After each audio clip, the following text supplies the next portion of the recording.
is a significant moment, and we've been blessed in this town with a number of exceptional police chiefs. And our succession planning initiative certainly supports that. Do I have a board? We're all in our places? Yes. With sunshiny faces? And this is the way? Never mind. I'd like to welcome you all to the regular board meeting this evening for Thursday, May 5th, 2022, at about 7 p.m. Clerk will have the exact time, of course. Christy, would you please call the roll? Trustee Bancole? Here. Trustee Prigi? Here. Trustee Husani? Here. Trustee Gutierrez? Here. Trustee Porter? Here. And Trustee Kemper? Here. Present. Thank you. Would you all please join me? Maybe for a pledge of allegiance. I pledge allegiance to the flag of the United States of America and to the republic for which it stands, one nation, under God, indivisible, with liberty and justice for all. Thank you.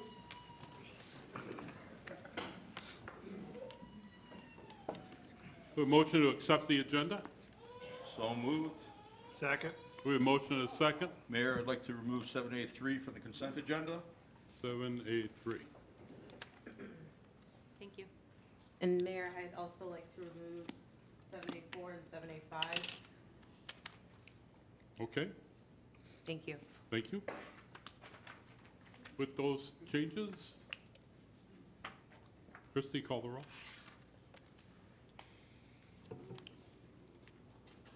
Trustee Prigi? Yes. Trustee Husani? Yes. Trustee Gutierrez? Yes. Trustee Porter? Yes. Trustee Kemper? Yes. And Trustee Bancole? Yes. Thank you. Presentations. Swearing in Chief of Police Andy Johnson. Right.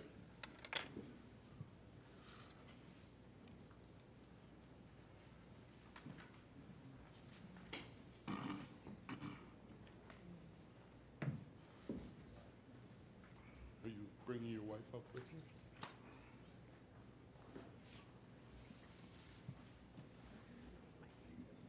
Okay. Oh, it's over here.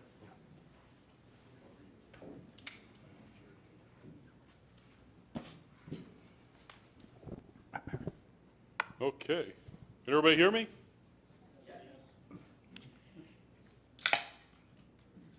I like it.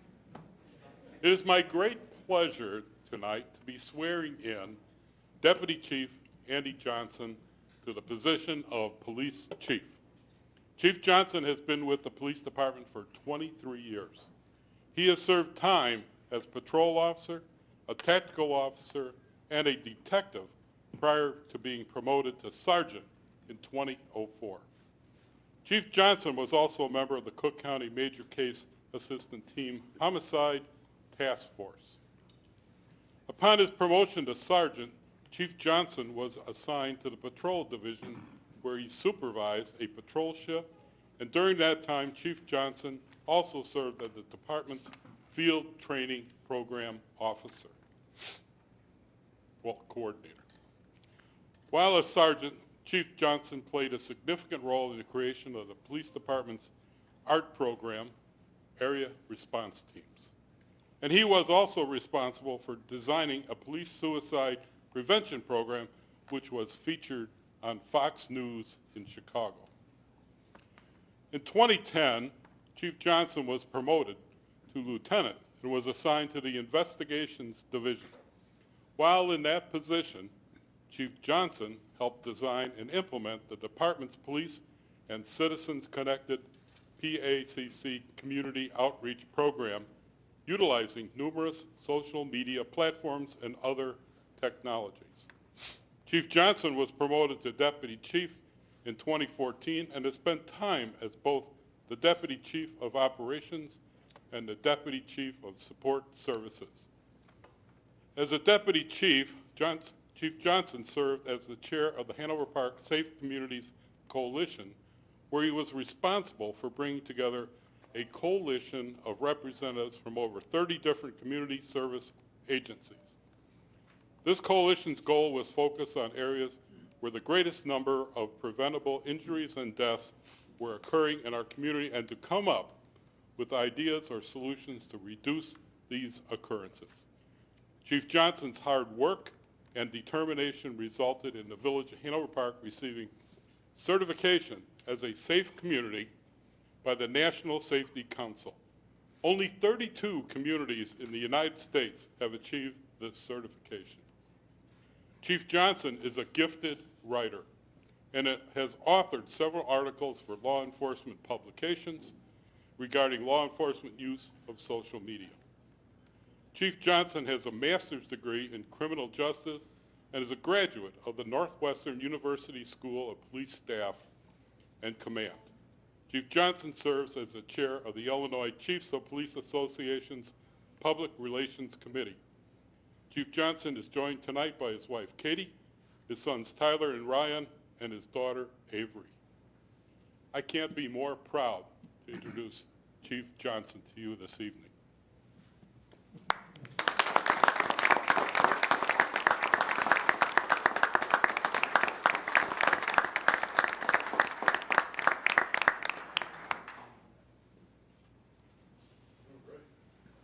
Raise your right hand. I state your name.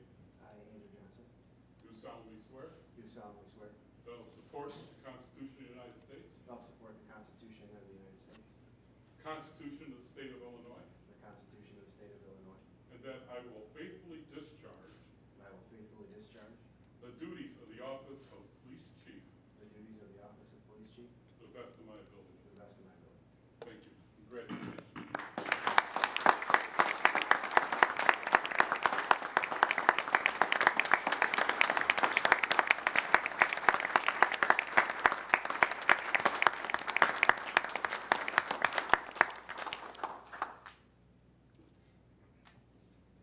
Exciting. Chief, you going to say a few words? Please.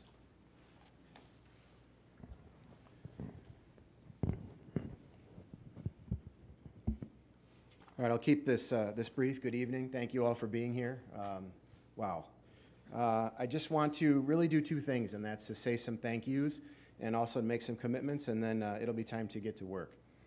I want to first acknowledge a couple people who took time out of their schedule to be here. Chief Bill Holmer from the Carroll Stream Police Department, thank you so much for being here. And we've got many former police officers and supervisors here that took the time to come out, and most of you are mentioned in my speech, so I'll wait to call you out by name. As I stand up here tonight, I can't help but think back to the first time I did 23 years ago, and I'm having a lot of the same feelings now as I did then, a feeling of immense gratitude and appreciation and a strong desire to prove right the people who put me in this position.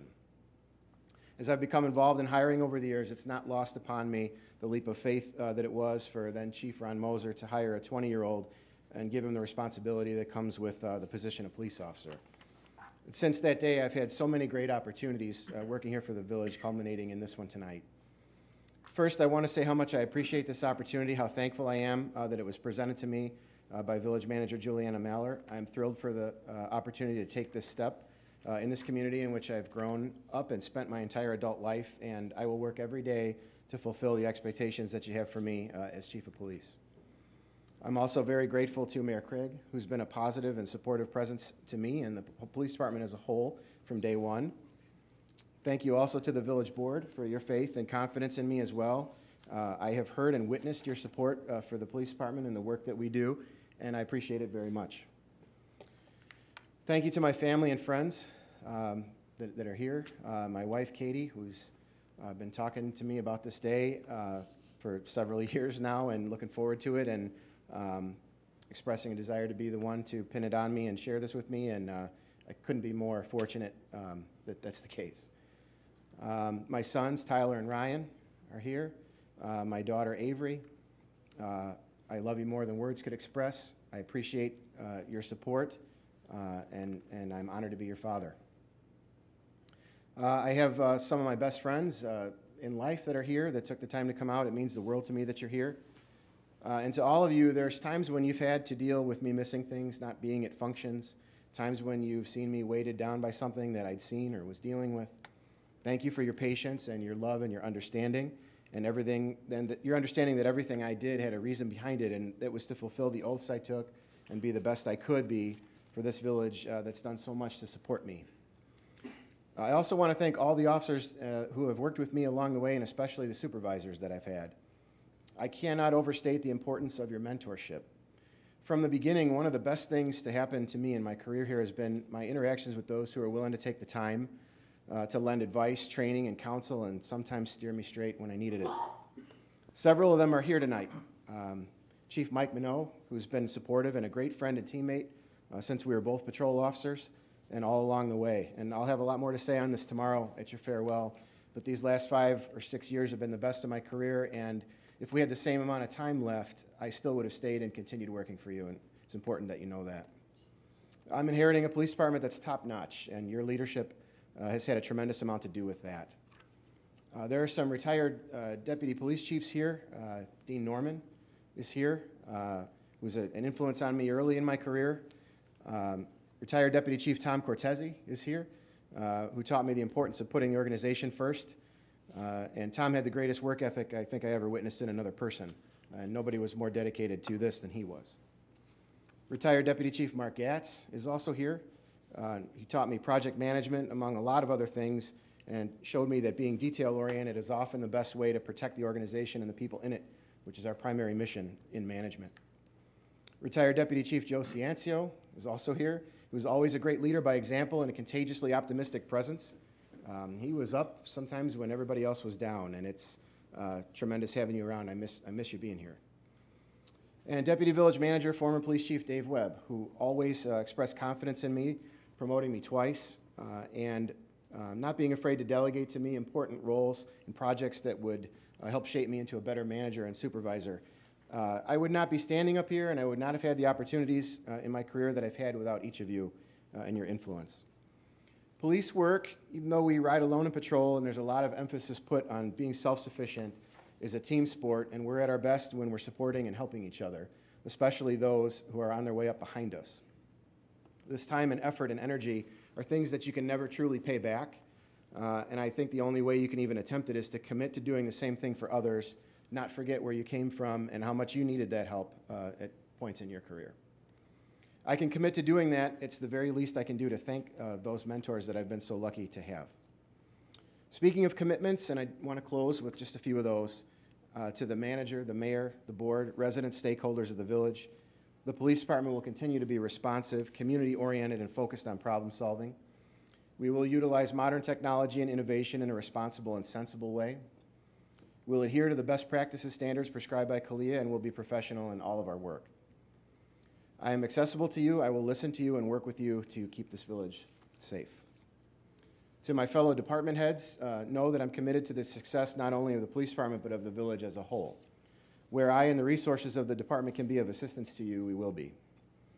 And lastly, to the officers and civilians of this department, and I'm moved by how many of you showed up. I want you to know how much I respect the work that you do and have done, especially these past couple of years. I watched you come in and serve this community every day during a pandemic that at times, especially early on, was equally as scary to you as it was to the residents that you were serving. I watched you conduct yourselves with restraint and in an empathetic, professional manner during some trying and challenging times in which our profession was questioned. Chief Minot and I, 2 summers back, spent a great deal of time responding to questions and providing information on how we carry out policing here, and we were able to answer them all with confidence because we knew, as you all do, that we do things the right way here. We set high standards and hold ourselves accountable. We have for decades, and we will never stop. You should know, all of you, that I care about your well-being, mental and physical, the quality of your training and your equipment, and the professional goals that you have for yourselves, and I look forward to watching you achieve those. I also want you to know that I care what you think. I want to know what you think, and I want to hear ideas you may have about things that we should explore, ways we continue to bring the organization forward. As I've studied the law enforcement profession, I'm well aware that when there's a change in the chief position, Officers are often worried about how things might be different, and in particular, they express concern about whether their chief will be behind them as they carry out their duties. I'll leave you with this. Follow the law, follow our policies, carry out your duties equally and fairly to all, and continue to serve with empathy and pride and professionalism, and I'll back you all the way. I'm beyond proud to be serving as your chief. Thank you.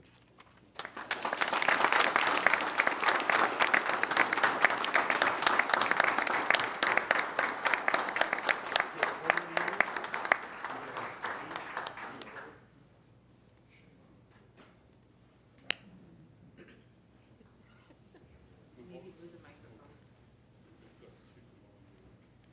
Mayor, The microphone. Mayor, can I ask that we also get a picture, since we have a succession with former Chief Webb, the three of you guys there in one of those pictures? Okay. Chief Webb, want to join us?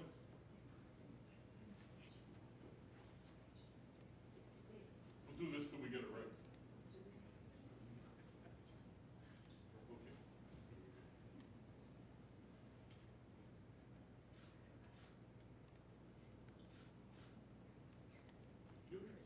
You want to bring your family up for your phone?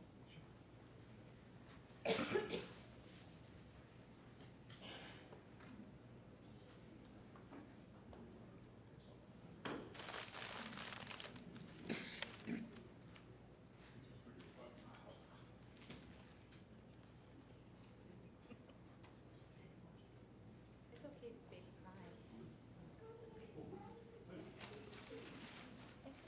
she can cry. I was going to give these to you, but you've got a handful. Why don't you put them?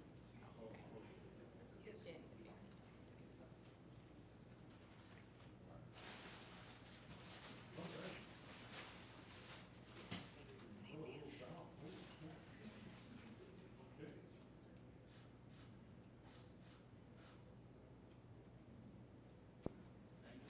Very good.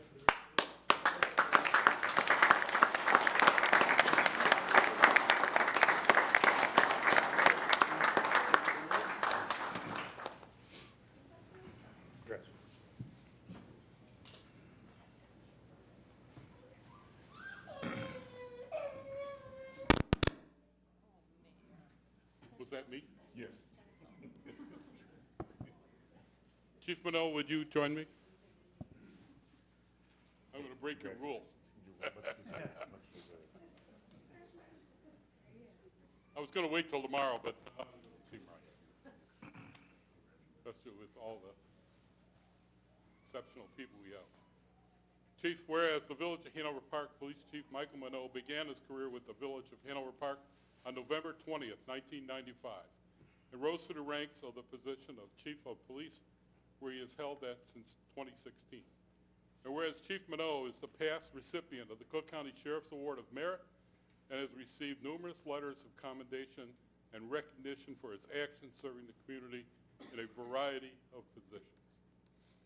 And whereas during his tenure as police chief, the department expanded its community policing outreach strategies by seeking new ways to engage and partner with residents and stakeholders, such as participation in the Shop with a Cop initiative, expansion of the Cops Day event, Cop on the Rooftop event benefiting Special Olympics, and Spanish language area response team meetings. And whereas Chief Minot focused on maintaining a low crime rate, and 2021 Hanover Park experienced the lowest Part 1 crime total in the village history, continuing a trend of low crime that has persisted over the past several years. And whereas Chief Minot worked to foster a culture of transparency during his tenure by establishing a transparency portal on the police department website documenting data on police officer use of force, internal investigations, traffic stops, and other relevant information, and implementing body-worn cameras for officers.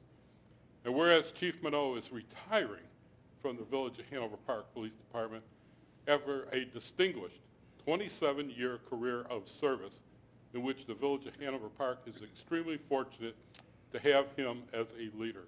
Now, therefore, I, Rodney S. Craig, Mayor of the Village of Hanover Park, extend my gratitude and congratulate Chief Minot on his many years of dedicated service to the Village of Hanover Park. We wish him well in the future endeavors, in all your endeavors, and direct him to enjoy a happy and healthy retirement. Chief, thank you very much.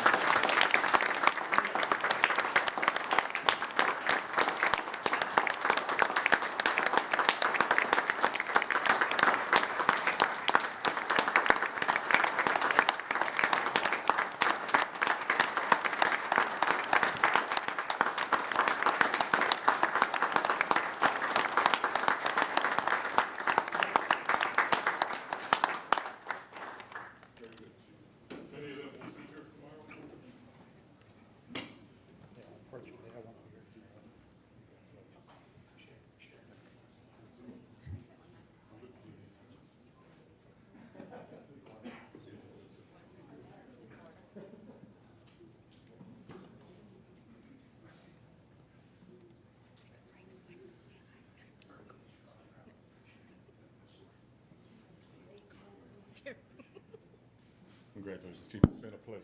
It's been a pleasure. Thank you.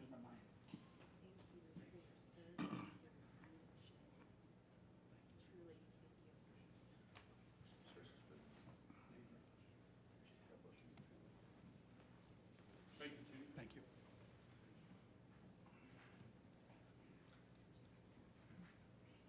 I'm extremely proud of the history of how Hanover Park has been served by our police department. And you saw 3 chiefs before you this evening. And Dave Webb, you know, he couldn't leave the town. He had to stick around as deputy manager.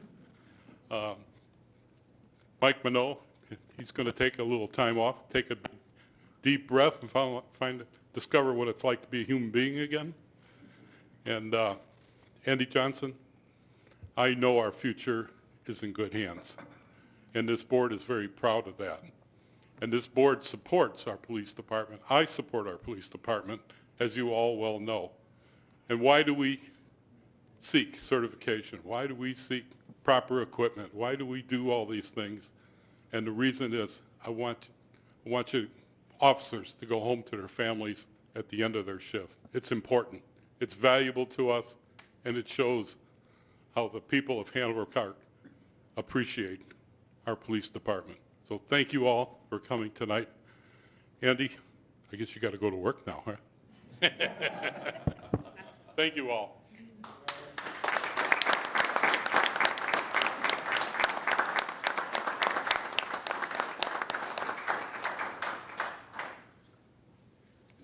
Okay, next on my agenda, I would ask our Asian American Pacific Islanders gentlemen come up. I will read a proclamation.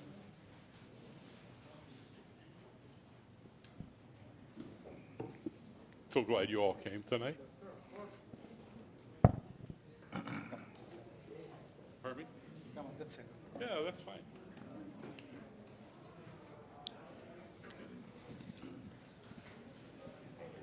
Even though they're leaving, they love you guys.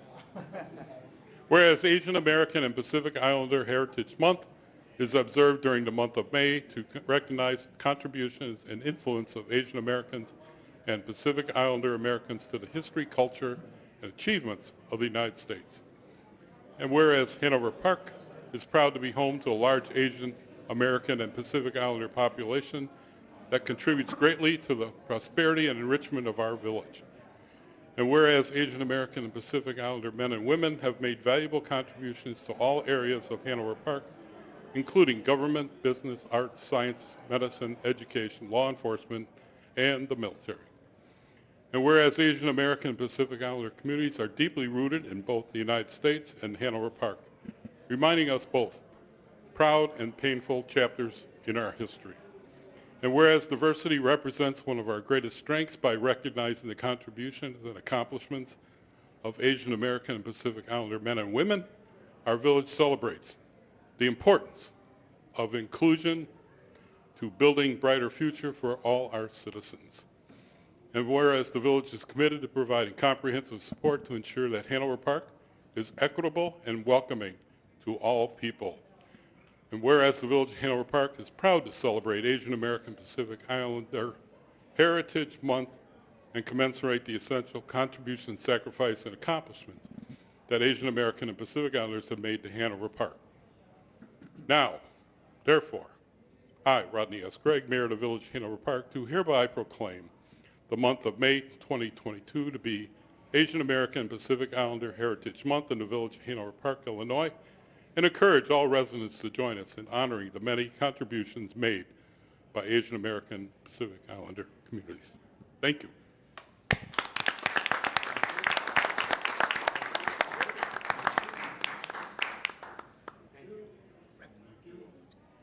I did approximately.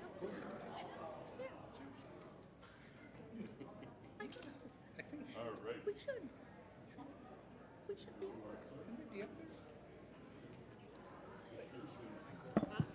Oh, go. Go. Mayor, we have two staff members and also a trustee who's Asian, but we don't need a proclamation. We just want to join for the picture. Come on over. I'm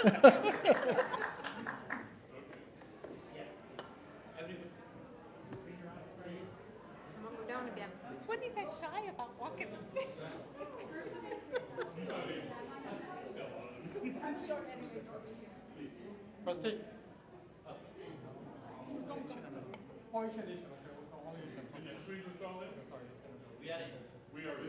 They need the wide lens.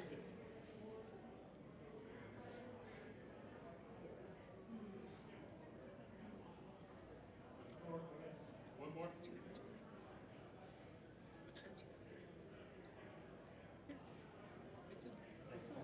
All right. Can you shake hands? Thank you. Glad you came. Thank you. Thank you for being here.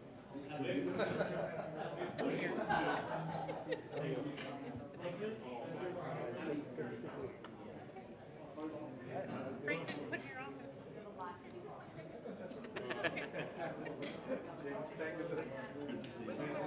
Last time you said to me.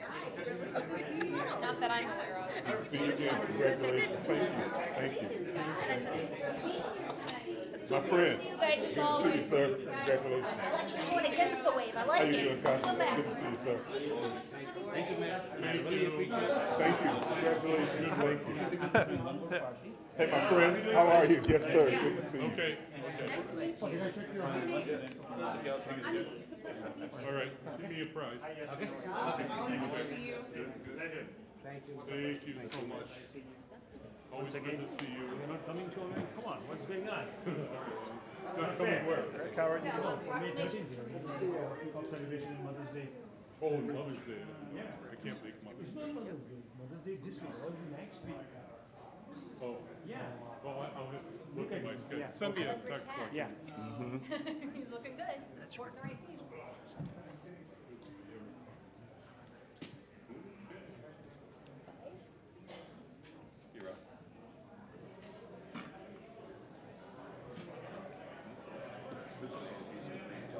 Come relax, sir. Ready for a Jack and Coke. I don't got a bag. I got a water for you though. I can run to get you a diet if you want. No. Do you want me to get you a diet while you're reading the Rick. proclamation? I'd like to welcome Rick Roberts to the dais. like I will your- see you I Saturday, like your right? choice of hats. Notice Looks good. he's wearing a Sox hat after the Sox beat the Cubs yesterday, Woohoo! 6-4. I will allow it just as one time. Look at how good it looks though. I think we should do a Cubs for Sox day. Hey, Rick. You take care of Rick. it. MC Christie, No, I already said that. Yeah, no. no socks. Yeah, we said our, We our- can support. Okay.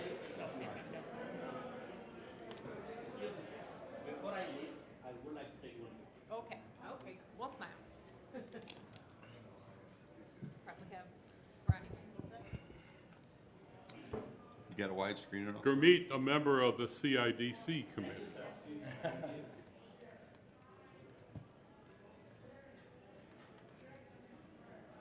Can you hold the camera steady?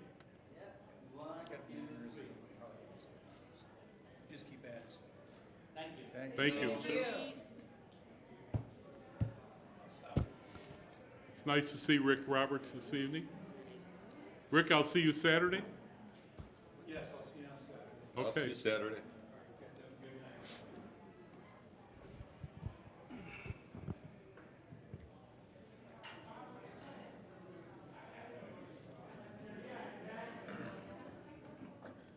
I have some proclamations that, now that Rick Roberts is out the door, on Saturday I'll be presenting him with his Veterans Recognition Award. I have an autism proclamation. I don't have anyone here. I'll take it, Rod, because my niece, has Asperger's. I'll be happy to present it to you. Whereas autism spectrum disorder is the result of a group of complex neurological disorders that affects the normal functioning of the human brain and can be exhibited by anyone. And whereas one of the fastest growing developmental mental disabilities in the United States, autism, is an urgent public health crisis that demands support from all levels of government.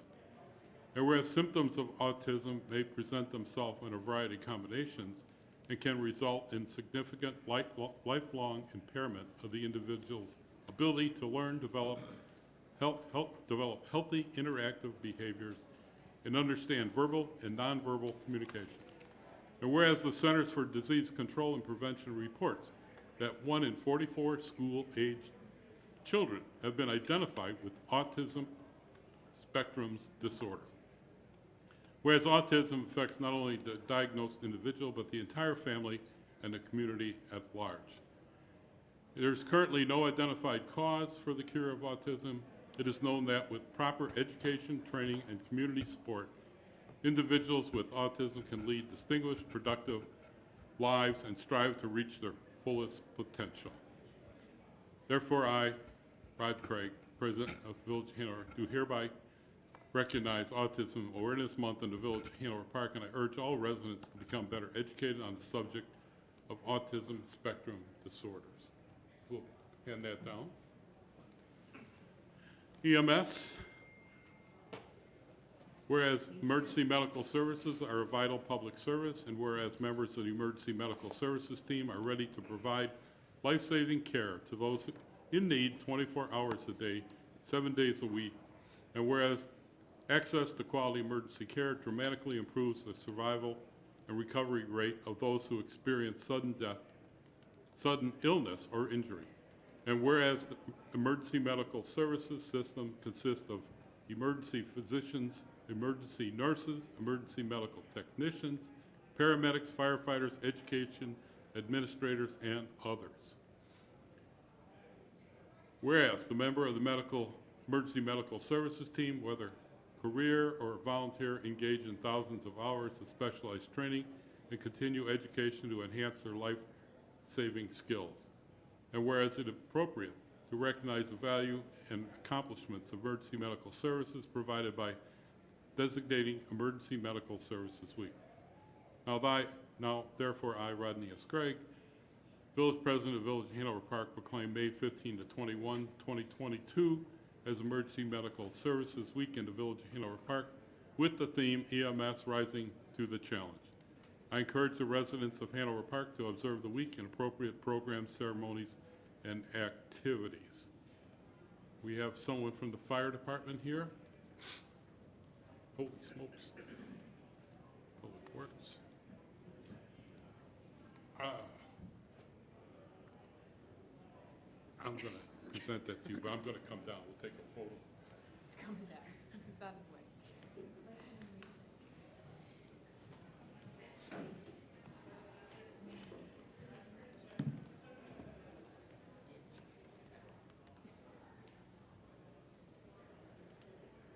Okay. Chief Jasper.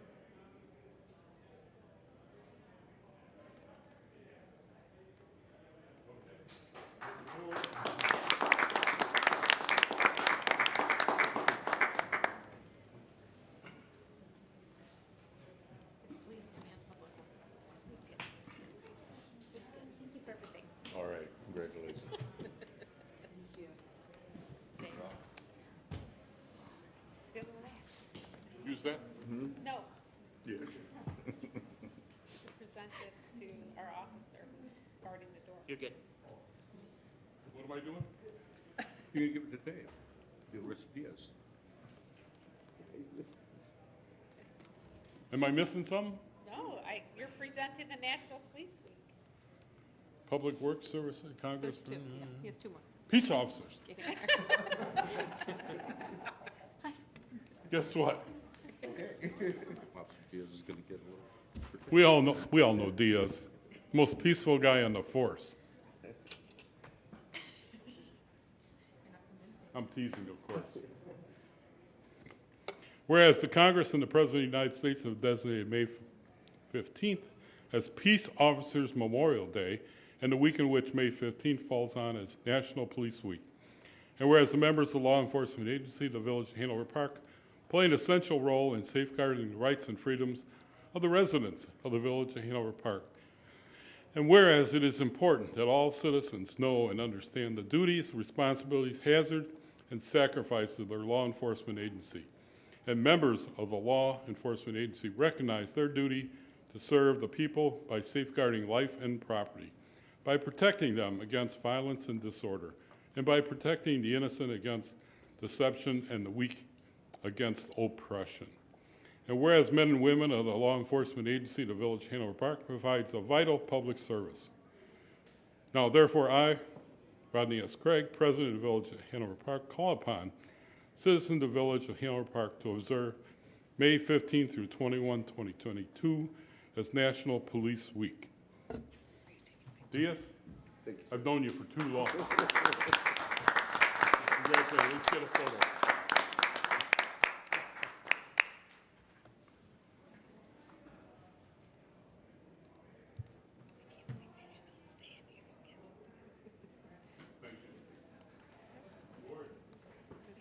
Yes. The no Diaz is the love Diaz. You want everybody out there to come in? You can take that one home. I need Public Works.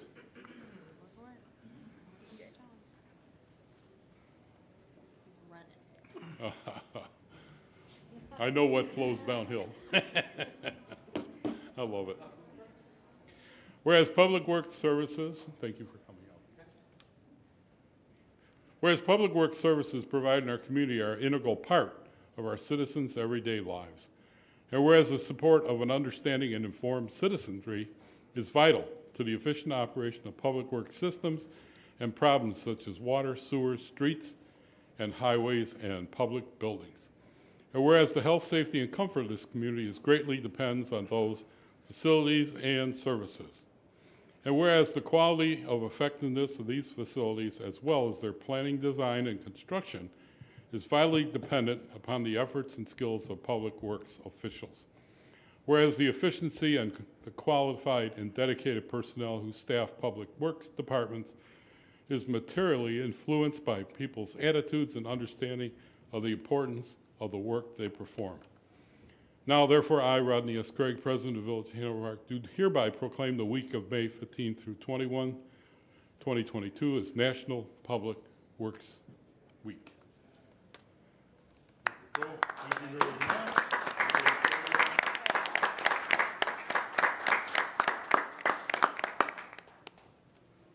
So I'm in the classroom every week, right, talking to the kids, and I tell them, is your flusher working today? And they all look at me like, what? And it works though. It does work, yes, they're all happy. I think you're done. That's all, sir. You can come back. That's a full day's work. Yeah, really. Congratulations. Thank you. Okay. All right.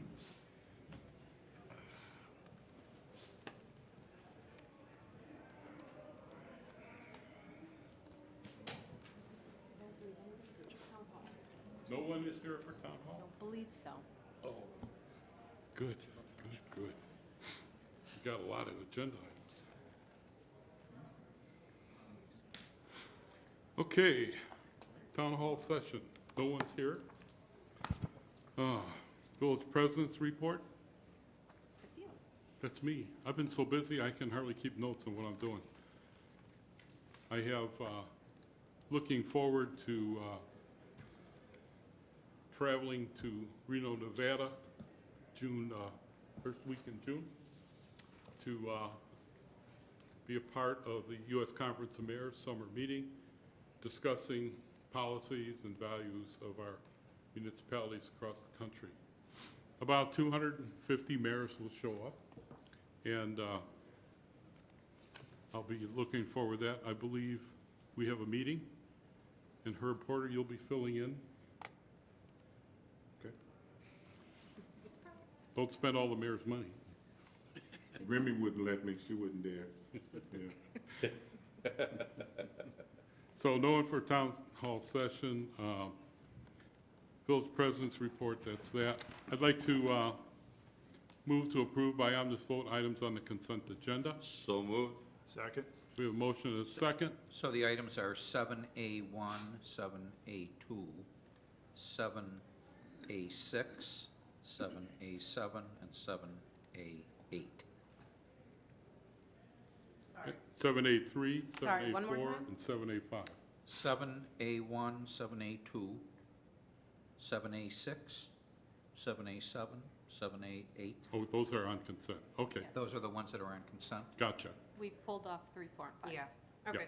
very good. And Thank just you. one note, trustees, I left in front of you, there was a scribe error on one of the minutes on 7A1. Just 2 minor changes. Deputy was changed, and then on page 3, questions fielded and answered. So nothing major, but just 2 little, So on page 1 1 and and in 3. page, 3. They're in red. Scribners, Yep. without objection, we'll accept those. 7A3, move to approve the agreement. Oh, wait, Take a let's, vote. can we vote on that Take first? a vote on that. Oh, yes, of course. Christie, call the roll. Trustee Prigi? Yes. Trustee Husani? Yes. Trustee Gutierrez? Yes. Trustee Porter? Yes. Trustee Kemper? Yes. And Trustee Bancole? yes. Great. Okay. 7A3, move to approve the agreement between the Village of Hanover Park and the law enforcement officer and the law offices of Strino, Romello, and Durkin for the provision of prosecutional services at the administrative adjudication hearings and authorize the mayor and the village manager to execute the necessary documents. Before anyone makes that motion, the motion actually should be a little different, and I'm just going to read it to you. It should be moved to approve the agreement between the Village of Hanover Park and the law offices of Storino, Romello, and Durkin for prosecutorial services at administrative adjudication hearings and the circuit court, and authorize the mayor and village manager to execute the necessary documents. And the difference is that he also, or the person, would be prosecuting in the circuit court as well as in front of the administrative law judge. Thank you, Bernie. Which is done currently. Pardon? That's done that's the current practice. Okay, any questions? Any, need we had a motion and a second. No? Can I have a Discussion? motion? Oh, motion for the honor? Yeah, question. We have a motion? I have a motion, I need a second. Who's the second? I don't, We need a, Second. after the motion. Well, we're trying okay, to put it now on we the have a table. second. Thank you, Bob. All right, we have a motion and a second. Discussion? Now you can talk. Anyone? You have a question? Hearing none? Christie, call the roll. Okay. Trustee. No, I had a question. Oh, Oh, Yeah. I'm sorry. So I see that that our rate is $155 an hour. We pay more than, with the exception of Westmont, which isn't directly one of our neighbors, we pay more than every other municipality listed here. Is there any more information about what exactly we're paying for? We're paying more than which neighbors? So on page 22, it lists the other municipalities that we have surveyed, and we pay more than all of them. So I'm trying to figure out why exactly we pay more than our neighbors.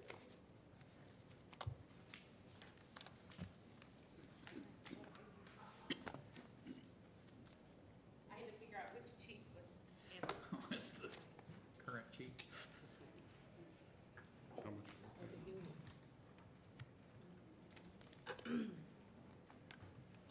Can you repeat your question? Yeah. So on page 22, it states that our hourly rate will be $155 to obtain these services from this law office. It looks like we also surveyed neighboring municipalities, and it appears that we pay more than our neighboring municipalities. Trying to figure out why we pay the most, with the exception of Westmont. But Westmont is not a neighboring municipality. Yeah, we put a survey out among the chiefs associations to, and it's a limited number of municipalities that actually, that have administrative adjudication hearings and do local prosecution. So it's not a large sample size at all. I will say that, generally speaking, it's an hour to an hour and a half total, so that it's significantly lower than the Westmont fee. I don't know who Itasca utilizes, and with Bartlett and Roselle being within $5, we considered that to be reasonable to continue our agreement with Storino. And it's my understanding that they're the same, this is the price that we have been paying, correct? Correct, there's no increase. Did not change their rate for us as part of this. They had a change in staffing, so that's why we felt it was important to have the board reapprove their agreement. Right, no, I understand. It says that we've had the same rate since 2015, but, so since 2015, we've been paying more than our neighbors? Well, 2015, I Yeah. think we asked them to take on some additional duties. And not only, they do prosecutions for us, not only for Cook County, but all our Cook County prosecutions are now part of the DuPage Court. And so we did ask them to take on some additional responsibilities back in, I think it was probably about that time, 2015. Yeah, about then. We also added code enforcement to the process, and they didn't increase their rates despite the higher caseload, that was associated with bringing code enforcement on board to the administrative adjudication. Okay, and when was that? I believe it was 2015 or 16. Okay. Thank you. They've been serving us very well. So I'm pleased that they continue to be with us. Okay, Okay? thank you. Anyone else? Good question. Would you please call the roll? Absolutely. Christie? Trustee Husani? Yes. Trustee Gutierrez? Yes. Trustee Porter? Yes. Trustee Kemper? Yes. Trustee Bancole? Yes. And Trustee Frigie? Yes. Thank you. 7A4. Move to approve the village president's appointment of Megan LaFata, Victor Pukas, and Mark Wade of the law offices of Victor Pukas, I'm probably slaughtering his name, as administrative hearing officers for the Village of Hanover Park administrative adjudication hearings. So moved. Second. Motion is second. Discussion? Yes. So, on page 30, it reads that we have had the same administrative hearings officer since 2004, so 18 years. And now we will have another person in this role. And so, based off of this memo, we know that this person is a lawyer, and we know that they have had 3 years of experience.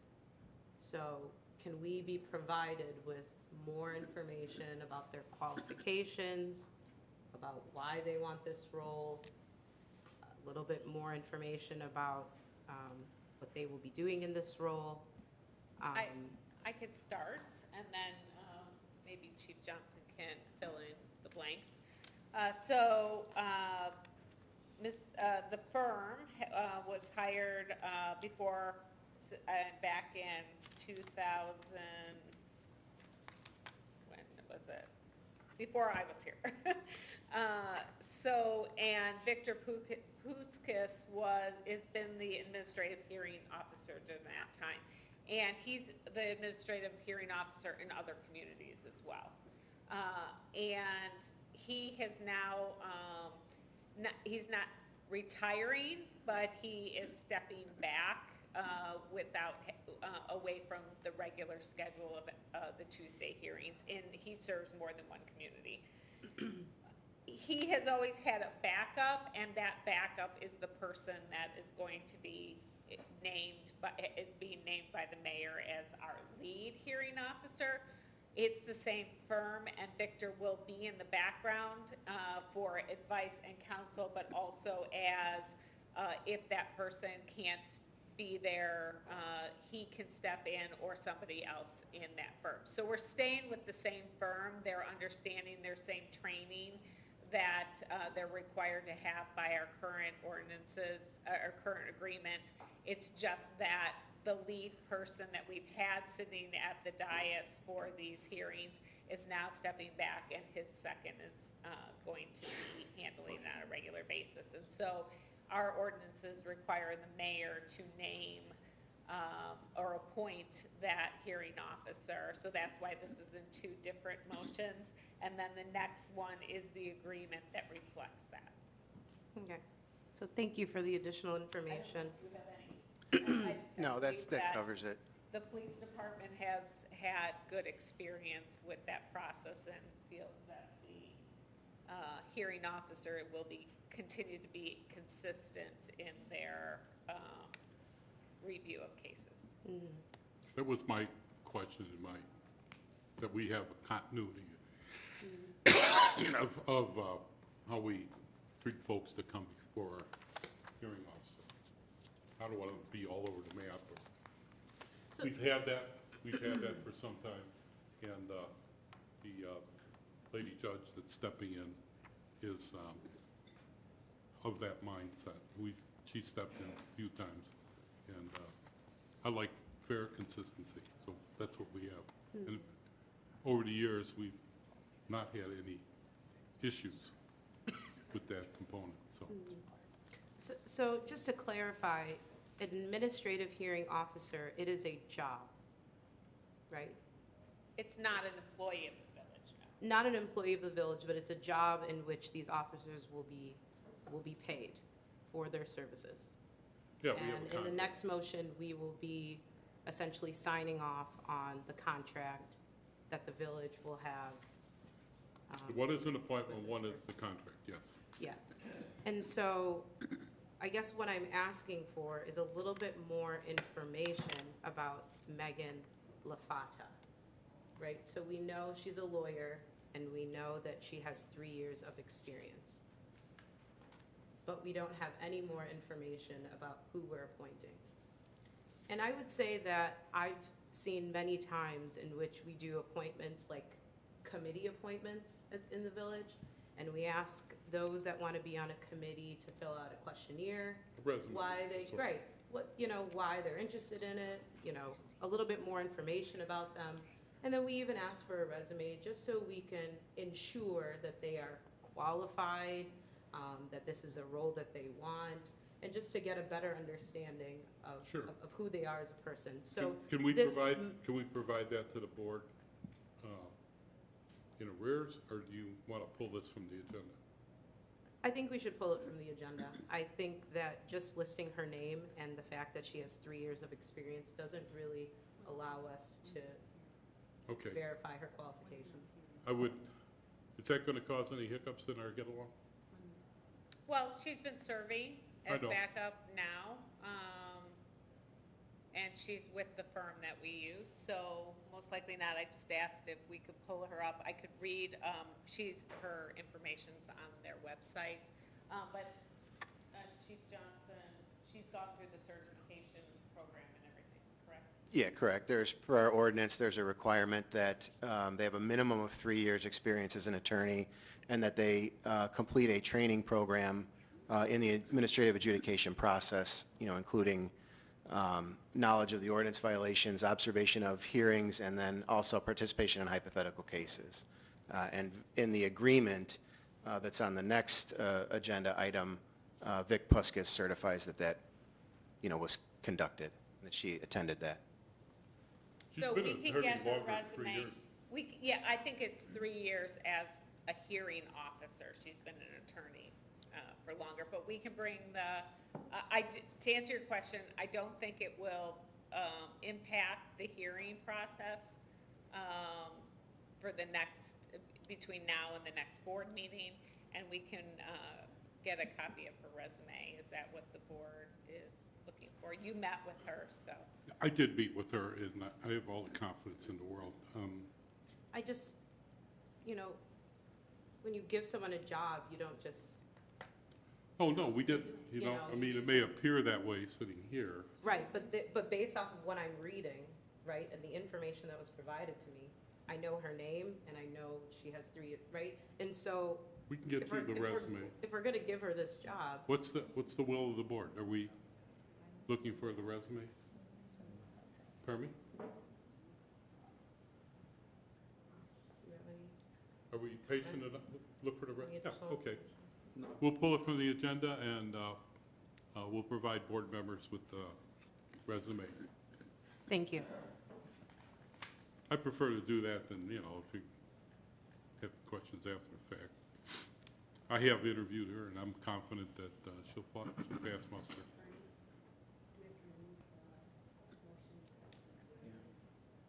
So, Yeah, so someone, if you're not going to proceed, probably someone should withdraw the motion and withdraw the second. or do we table it? No. I think that's really the best way to do it, is All right, just so I'll Withdraw. withdraw my motion. Thank you. What are we withdrawing? 783. Are we 784? Well, we're talking about now just withdrawing the motion and the Right. second. Right now, there's a motion. For which, for which 784. item? I'll withdraw the second. 784. 73, or 74. 74. Okay. Okay. 785. Well, first of all, did someone make a motion? Did someone make a motion? And if they did, are they gonna withdraw it, or? I Oh, they withdrew my did. motion. Okay, You already Withdrew my second. Thank okay, you. good. Okay. 785. So now does it need to be removed? Pardon me? I got it. That's done? Okay. We removed Okay. 784. 75. Move You to, can't Yeah. take action on 785 without taking action on 784. And that was my follow-up question. Right. Okay. So it must just move to 7A6. all right, I'll move to I mean, to 7A9, rather. 789. Very good. We good? Does somebody have to pull that one from the agenda too? If you don't act on it, nothing happens. Correct. Okay. No action. Move to, 79, move to approve the Village of Hanover Park 3-year strategic plan. So moved. Second. We have a motion and a second. We have a Te- presentation. We have a presentation. Good, good. That's good. okay, get your second, get your second. Do I have a second? Yeah, we have, Yeah. Bob Priggy seconded it. Yes, I have both of them. All right. Sorry. Is it 789? See if I can turn this. 789, yes. Thank you.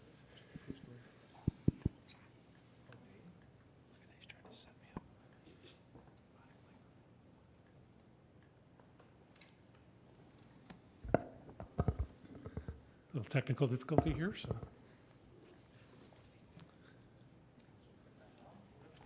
Couldn't click on the mouse. It's not showing. I can get started while Jed's doing that. Tonight, we're here to talk about the strategic plan. I did want to say that Greg Kuhn from the Center for Governmental Services was supposed to be delivering this presentation, but he had an emergency personal issue and couldn't get out of it, so he get me tonight. Couple of things real quick is that in the packet is the proposed 3-year strategic plan document that they have prepared for us. The document contains an executive summary, the demographic profile and analysis, as well as an updated one. As you recall, during the process with the census in progress at the time, some of the facts weren't up to date. There are now more up-to-date facts, so the facts that are in the report are what we can get as of today's date. As well as in there is the village goals, objectives, and action steps. Tonight, after we go over this, the document will then, upon approval, if we do approve it tonight, the document that is in the packet will go to the Governmental Services Design Team, which they'll create and print a nice document. So you have an electronic document that's not a final product. So we didn't want to send it to their design team until it was fully done. On your screens in front of you here, We have our standard strategic plan matrix that has our 5 strategic priorities and goals that you've seen before in our previous strategic plans. One of the things we made clear with them is that we wanted to keep it in that same format because it's easy to read, easy to follow, and we've had great success over the years with our matrix. The matrix contains our 5 strategic goals, which are financial health, focused economic development and redevelopment, maintain, enhance infrastructure, community image and identity, and the 5th one is effective governance. All the information that was here was developed off of our strategic meetings that we held here, the workshops that we held with the NIU, with the Center for Governmental Services, as well as input from staff and some specific stuff in there that we need to do as far as projects getting done. Up on your screen today is the first goal, which is financial health. I'm not sure what the best way is to proceed with these. I can read each one. I don't know how much board time we want to spend on it, but I can go through each goal with each objective, and then if there's questions on each, or what would be the board's preference tonight? Or I can just keep going. I think we can read what's on, what's here. If you just want to maybe Sure. hit the bullets on that, and then if we have questions on that, we can raise them. Yeah, so- Rather than reading each point. Yeah, I agree with that. Okay, so the first one, as I said, was financial health. The first objective is continue to support the public safety initiatives by funding police pensions, Public safety. public safety pensions. Okay, I'm trying to follow on my What sheet page is here. that? 100, page 100 of the packet. Slide, but it's I got a page 16, is that what I'm Yeah, looking at? you're on the slide, you're right. It's on the appendix B. So this, Oh, oh, financial, I see it, okay, gotcha. okay, thank you. Any questions on financial health? That was the first one, right? Yeah, there's 5 objectives in this one. So I'll just go on to the next one. Objective is to develop a plan regarding the potential loss of any state funding. And as per, if I can explain a little farther, per each objective, there's an action item, followed by how we're going to measure our success for that, and then who's responsible, and then a basic timeline for when we want to try and get that done. And that'll follow throughout the plan, throughout each goal, throughout each objective. The next one is fiscal health and monitoring, create a backup plan for loss of revenue.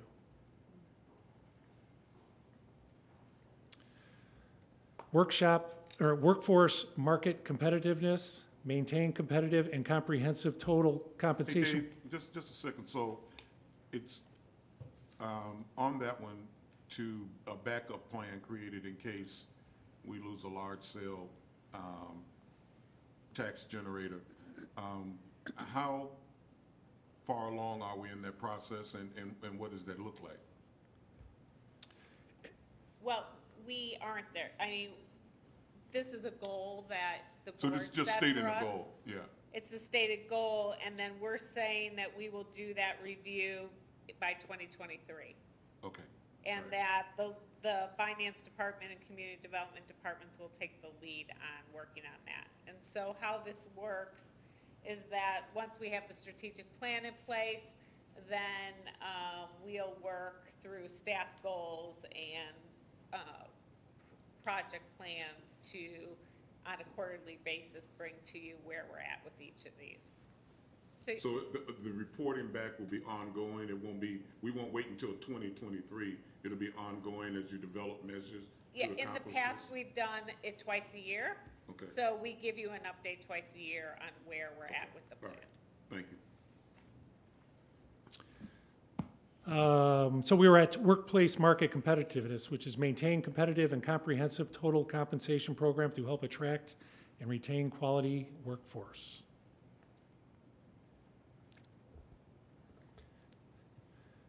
Next one is review financing and possible bond issue for water and sewer improvements.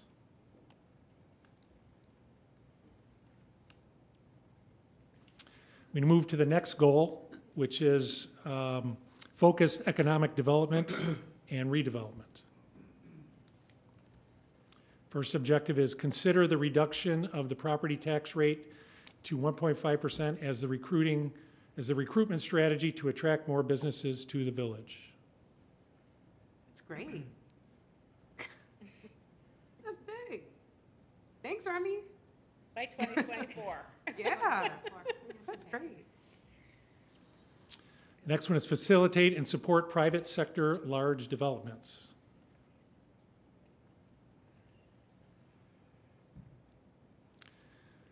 Identify and implement business recruitment strategies.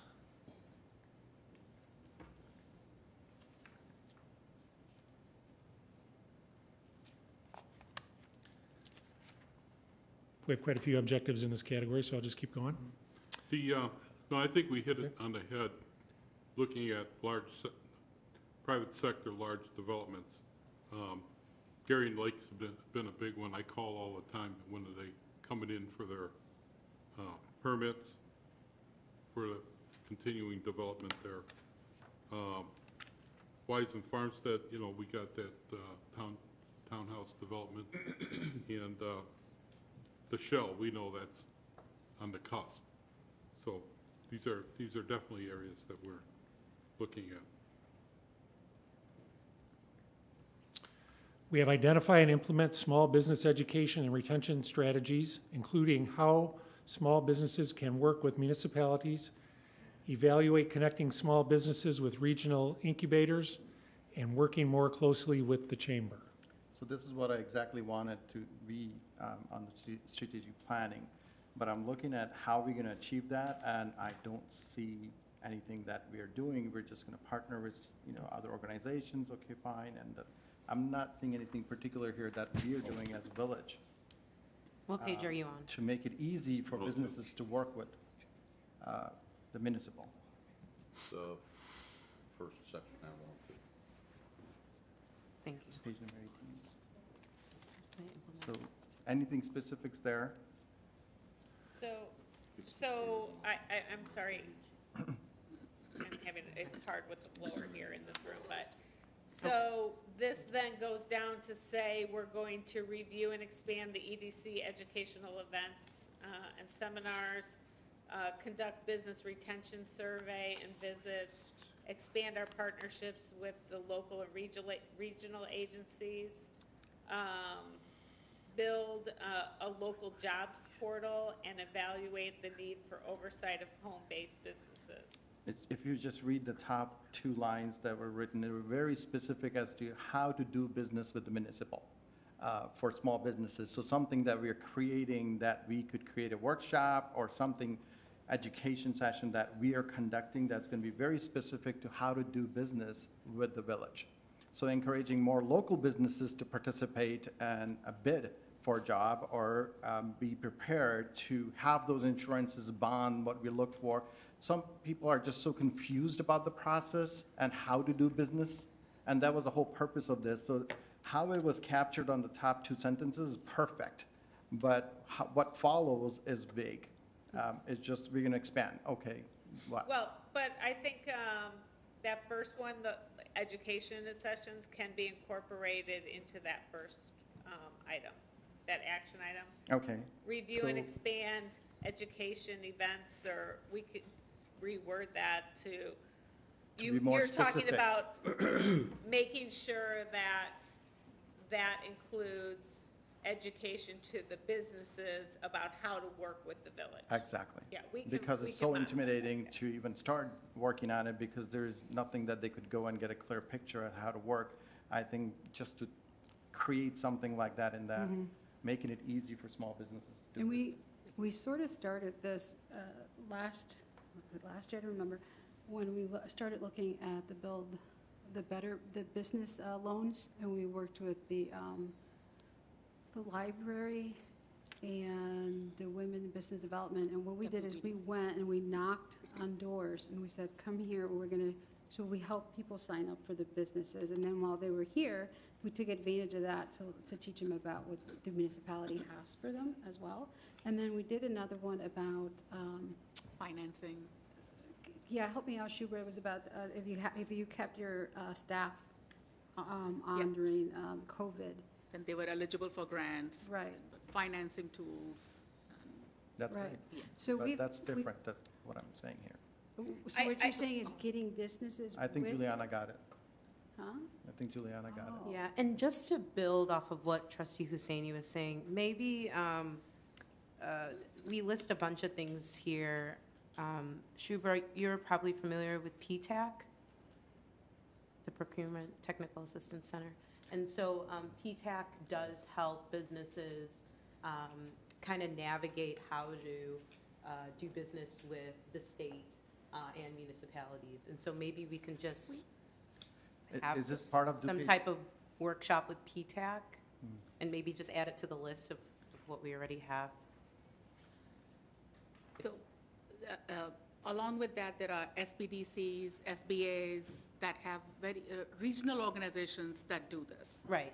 So each municipality doesn't have its own, but it's a regional organization that we work with, and we have been, I think what Trustee Husseini is saying is, take it further and Yeah. more local to Hanover Park, and Yeah. how do you work with Hanover Park to Yeah. get through our processes and Yes. systems? Agreed. Yes, agreed. Now, I will say, on behalf of the committee and staff, they tried very, very hard to get our businesses to participate, and they've even moved away from this best seminar, so we may want to tweak that language in that specific action item and make it Yeah. more towards what you're saying.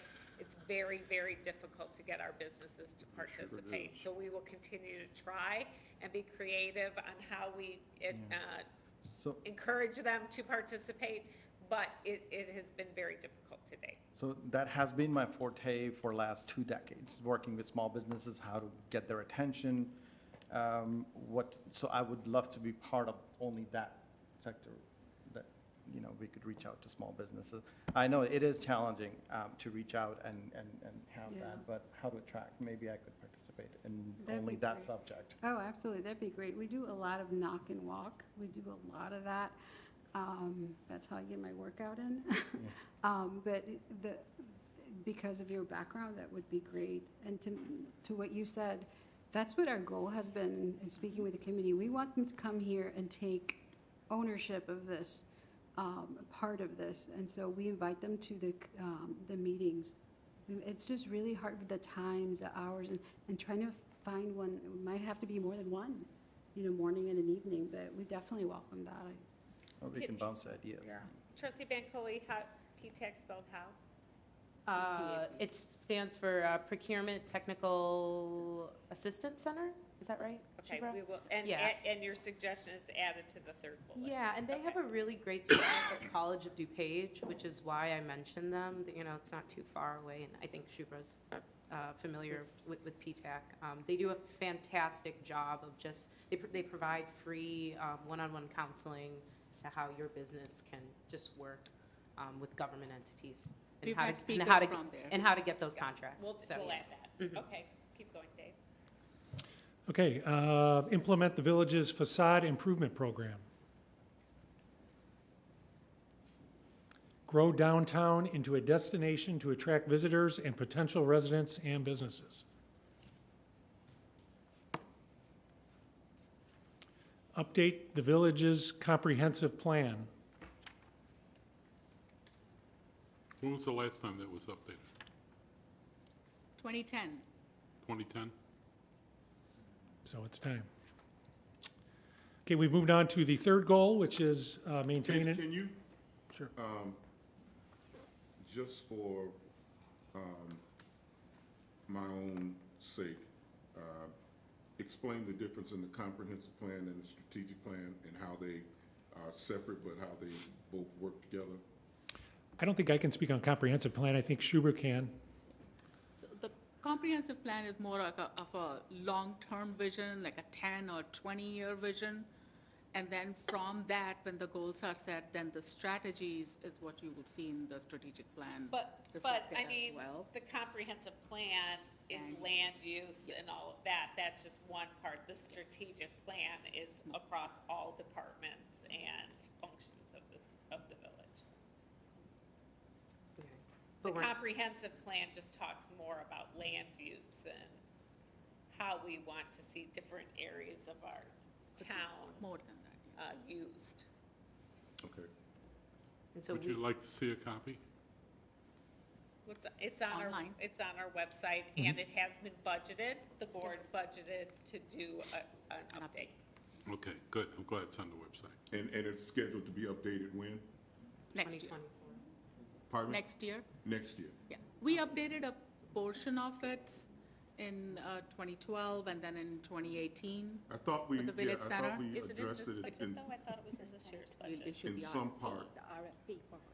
Yeah, so it takes about a year to do a comprehensive plan, 2 years. so it'll take a little while before you see that come back. And so the connection between the comprehensive plan and the strategic plan is that the strategic plan should support the goals of the comprehensive plan. But it's also saying, the strategic plan's also saying, one of your goals is to update that comprehensive plan. Yeah, Oh. It's part of the work plan. thank you. Okay, we are on the next one, which is maintain, enhance infrastructure, which is our next goal. The first objective is complete the construction of a new fire station.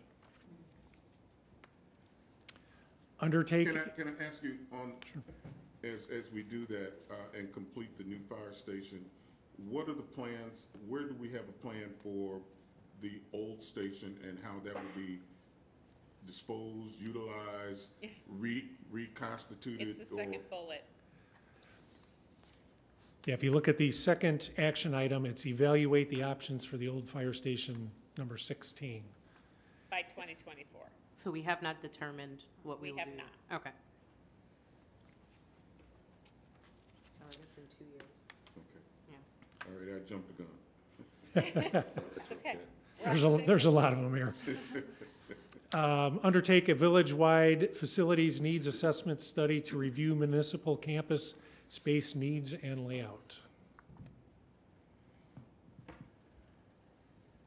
Develop and implement a comprehensive infrastructure plan.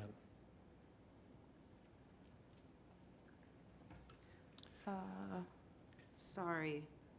So evaluate parking for Old Salem and Tanglewood. What about, I don't know what the neighborhood is called, but it's the neighborhood behind Popeyes on Irving Park. Kingsbury? Kingsbury? Yeah, The Kingsbury area? That's a problem. Can we add that to the list? That's a really big problem. We just did that a year ago. But go ahead.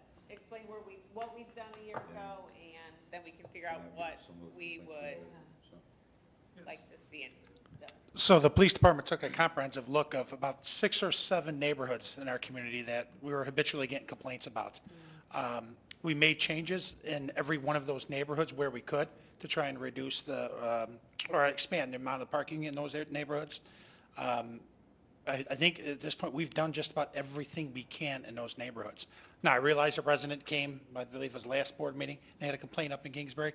That issue is being addressed by our SEP unit. You know, they're looking into it and trying to fix that. But as far as doing another study, we're really kind of stuck where we're at up there. Like I said, we took a look at it a year and a half ago, a comprehensive look, and you know, we've done what we can with the parking in that neighborhood, short of obviously putting in a lot or something drastic like that. And so these were the 2 areas where we haven't comprehensively studied yet, that are on here, Old Salem and Tanglewood. No, we've done those too. Has there been any consideration given to permitted parking as a way to control the parking there? Looking at maybe permitted parking in some of these overpopulated areas? It's more like space. No, we've never looked at permitted parking. Yeah, because some of the complaints I'm getting in that area are, because some people are partially blocking driveways, not fully blocking them, but partially blocking them. And some other things. So. Yeah, if you're black, that's more of an enforcement issue. Yeah, that the yeah, police I know, department but can get on. I've gotten several complaints on that, so. Yeah, I think having, and maybe it was before some of the newer board members were on the board, we've worked to try to balance both of those. So if on the enforcement side, if we enforce too much, then the residents are in here, Right. you know, talking about that. If we back off on enforcement or allow for more Right. flexibility in parking, then so it kind of goes back and forth. What do you say? Absolutely. So just to clarify, going back to the Kingsbury study, so did we in fact expand parking? We did. We did, yeah. Yeah, I don't have the numbers here in front of me, but I want to say by 15 to 20 cars, additional cars with our plan where they were able to park. And didn't you bring that, wasn't that brought forth to the village board in the form of an ordinance? Yeah, And we the had to village make board changes. considered it and passed it? Correct. So when a housing developer comes in and they put in a development of condos, townhomes, or a single-family home complex, we have ordinances that determine how much parking has to be made available per unit when they go forward with that development. So is the problem that in those areas where we have these, that they've exceeded what we had allowed or what we have by ordinance mandated they should have available parking per the units that are in the area? And is that why we have the overpopulation or the crowding problem? Well, if you remember, and I'm not sure when that was, where we had CMAP, somebody came in and spoke. What's happened is those developments were built years ago with certain practices for parking, and society has changed. Society So changed, right. You have more family members. Multi-generational drivers with families, yeah, I family, get you that. have more stuff, you have garages being used for storage of stuff. They weren't built with basements. You have multiple drivers, you have different hours that are being worked by, the individuals in the Right. household. Those So are how the we things take that it- change, and so I think that's one of the things the Right, comprehensive yeah, plan because will address when those and areas were review. developed, But it's hard now when we go back to some of these areas, we have to be creative, I think. So we were able to find some open space to add a few more parking spaces on private property, right? Hartman. So my question would be, I get that, so my question would be, moving forward with new developments, what lessons have we learned from the realities of our current situation when authorizing or approving parking mandates for future developments that are based on, that experience, that Right. it exceeds maybe what our ordinances have called for in the past? Have we made the necessary updates so that we don't perpetuate this problem moving forward Well, with I new think- developments? I think, that we're seeing another shift. So now the newer shift is if you live closer to a train station or transportation, and you are an individual who's living in an apartment or a condo, that there is the call for less parking, and you're not gonna drive your car into the city, you're going to, take public right, transportation. and also with people working from home too, So I think depending People on are where you reducing are the number of in the vehicles they're having. town and where the development is and how close you are to public transportation, you may have different requirements. So as we're Isn't the looking village at, board going to get an opportunity to examine that? When you Yes. bring forth the village center plan? Yes. right, Isn't parking a big part of that? It is. And so the village board can look at that and make a determination of what they and think staff will the parking provide, ought to be? and experts will provide the experience they have on those parkings. So our consultant will give a presentation and you'll have. Right. Okay. But of course, these people live in Hanover Park, and they have their own ideas too of what Hanover Park requires insofar as parking might be concerned. A lot of the experts don't live in Hanover Park. So, I mean, really, the village board is gonna get a crack at what the parking should be in their new zoning ordinance when it comes to them. But I do think that the experts will bring the understanding of their experience in new developments of that type near, most of our new developments are going to be near the train station. Can I maybe make a request or maybe like a suggestion if we all agree on it? So I understand that we recently had a study of Kingsbury, but there are still issues there that are prevalent. So could we just maybe re-examine what we currently have in place, and maybe just look for future solutions? I just added it to that. Evaluate parking for Old Salem, Tanglewood, and Kingsbury. Okay, thank you. Okay? Do you want to go on, Dave? Okay, identify and implement strategies to increase access to public transportation, in quotes, more pay stops, and last mile connectivity. And we're on the bottom of page 19. Oh, sorry, 103. Yeah, the orange goal, all the way at the bottom. Yeah. And just really quickly, so I noticed that identify community goals for infrastructure, including bike, ped, amenities, does not have a year next to it. Was that intentional? No.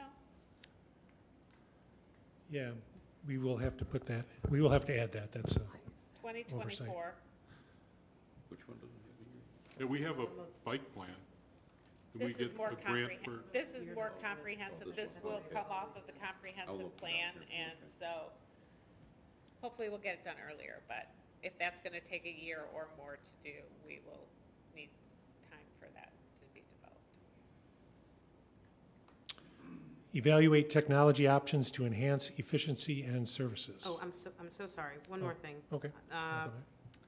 Under identify and implement strategies. So begin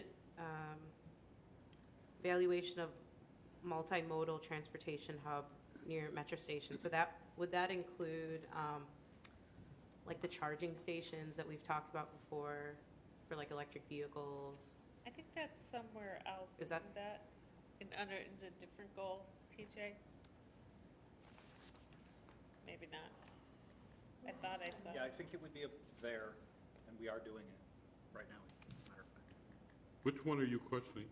So page 103, the very last, Oh, begin evaluation of multimodal transportation. I just have a question. we have a meeting that's, we're waiting on Fred Crespo, next few weeks concerning that with the 4 townships. And So I trying to guess, get- are charging stations included in one of these goal steps, or do we need to add it? I would include it under the evaluate technology options to enhance efficiency and services, but I'll be honest, it might be able to fit in multiple places. And it's not in there already, because I thought it had been in there somewhere. No? I've been working this one. Can it just be added? Sure. Whatever is most appropriate. But I don't think it's part of the multimodal transportation hub. I think that's more, my understanding was that was more having a place where people could park here and maybe take transportation to O'Hare. Okay. And so I guess I'm asking about that because I know that the current administration is pumping a lot of money into energy, green energy, and Yeah, so we I guess- require support from IDOT. IDOT's down 300 engineers, and they can't even We gotta find the other get things in place for us to meet the needs of the feds that they're putting out. So I'm really happy that the money's there, but we may never have our, Okay, we will plans add it under evaluate technology options to enhance efficiency and services. that's an Okay. issue we're continuing to work. And, So, go ahead. you good? Go ahead. Under that same category, evaluate technology, the last point there, implement license plate recognition camera system. What's the reasoning behind that? Where is that? It's the last action So item there's been some under evaluate technology. Oh, okay, thank you. So there's been a lot of discussion about LPRs and law enforcement lately, and a lot of the community About what? surrounding, LPRs, license plate recognition. Okay, all right, thank you. In the community surrounding us, a lot of these police departments are going to them. They've been shown to be very effective in helping reduce crime. So one particular area we're looking at, we experience issues with a lot of vehicles coming off the Elgin O'Hare Expressway. A lot of them go down into our Tanglewood neighborhood, where we have some issues. So what we're going to be doing is exploring the LPR cameras and seeing if we can get some installed in the area of the Elgin O'Hare Expressway just to keep an eye on the traffic that's coming in and out of town and hopefully assist us in solving any crimes that are committed in our community and they hop back onto the Elgin O'Hare and go back to the city. So we're going to be taking a look at some LPR systems. So will this just be open surveillance of anyone coming off of the expressway, or will it be generated by some type of incident generated, or will it just be, you know, I'm concerned about the whole privacy aspect of that, and people being able to transport themselves between communities without being monitored and surveilled by, you know, law enforcement. No, they're capturing all plates that are searchable. And I will tell you that Illinois State Police just invested a couple $1 million in LPR systems and cameras all up and down their expressways because of all the violence going on the expressway. DuPage County is in the middle of a very large project where they're putting them up throughout the county. I think what you're going to see in a couple of years is every suburb is going to have these, again, due to the effectiveness in helping them combat crime and locate vehicles and stuff like that. So is it currently on 390, DuPage County? I'm not sure where they're at in DuPage County. I just know they made a significant investment. I'm not sure they're all up and functioning yet. And what would be the cost of a system like this that would, you know, storage of the information, capturing it, reviewing, what would be the cost of that type of a system? A lot of it really depends on how many cameras you have. You know, and that's determined how many cameras you need is by the layout of the intersection.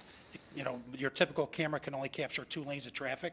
So if you were to put it on Elgin O'Hare, you know, near the Elgin O'Hare Lake, you need several cameras. There really are a ton of different options, so it's hard for me to give you a price. But for a very basic system, $15,000 to $20,000 maybe.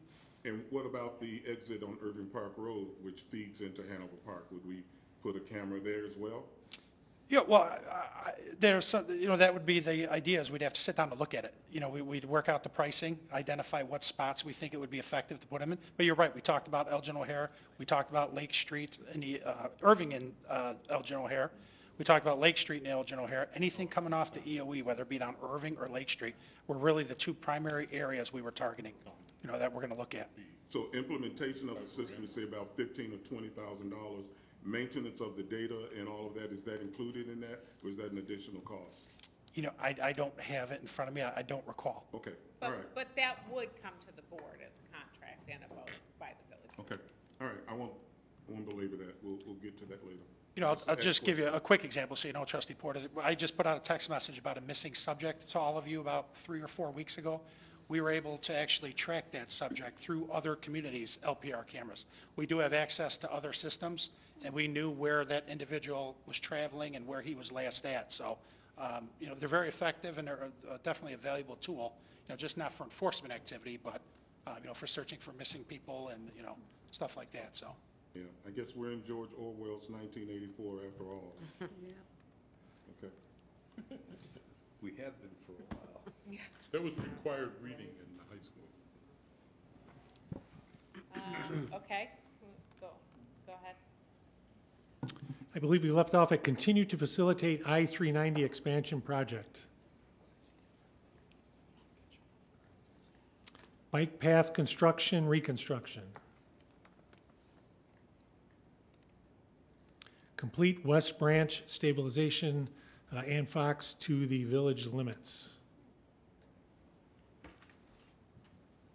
That's a work in progress right now.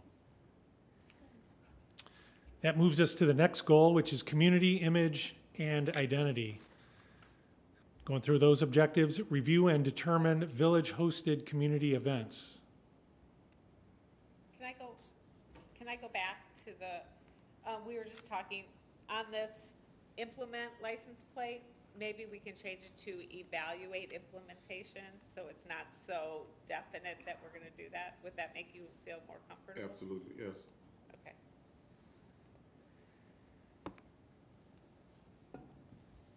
So, Sorry about that. no problem.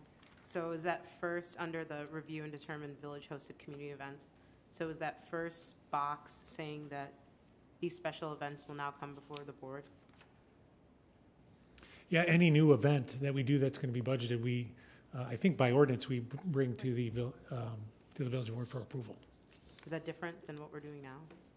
No, not if it's out of a committee or something. It would be just something that's brand new out of the box, and a new idea that's occurring. We don't make, let's say, CIDC does a stakeholders event every year. Just because they change the subject of the stakeholders event doesn't mean it's a new event. But if all of a sudden we came forward and said, we want to do Harvest Fest, that's definitely coming Okay. before the village board. Okay. And I think that there's a couple different touch points. So one would be, we want to have a doggy extravaganza. We've not done that before, and we would come to you and say, we think we really want a spring event to kick off the season, and we're recommending this. That's one discussion. The second discussion is during the budget process. So we might want this, but then the board, during the budget process, this is how much it's going to cost, and this is the staff time and all of that, and then it's in the budget, and then the board approves the budget. And then it goes through the special events committee to help kind of with the planning aspect of it. And then after all of that, so one of the meetings we had recently was on the Juneteenth. So the board put it in the budget, but then the creative minds of the event have taken it to the point where it might be a little bit more expensive than what was in the budget, and so they've worked to find other events that they may want to do less on in order to do more for that event. So I think that there's several times when a new event is coming forth that you'll have the opportunity to give feedback and comment. But if it's Corks and Crafts, we've done it for the last 4 years, we're just planning it again, you'll see it in the budget, and there really won't be any individual discussion about it. Okay. Thank you. Implement the digital evidence system. I think we asked this before, and I want a reminder. Did we decide if those body cameras could be turned off by the wearer?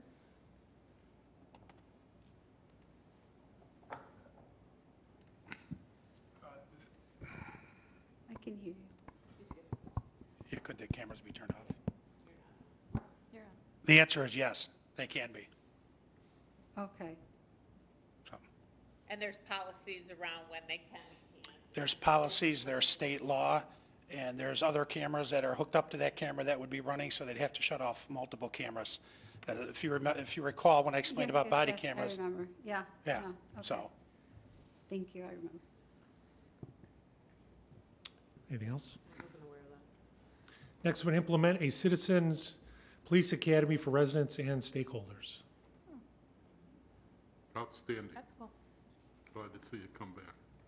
2024. I'll be patient. Acquire ISO Class 1 for the fire department. Elusive. Moving to the next and final goal set is effective governance.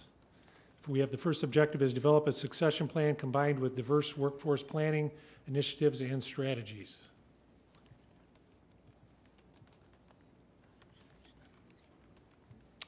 Next one is identify strategies for enhanced Park District communication in areas of collaboration.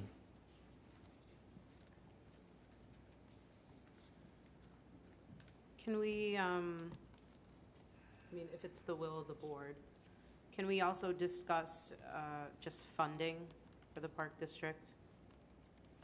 And what? Discuss what? So under identify strategies for enhanced Park District communication and areas of collaboration, can we discuss funding for the Park District?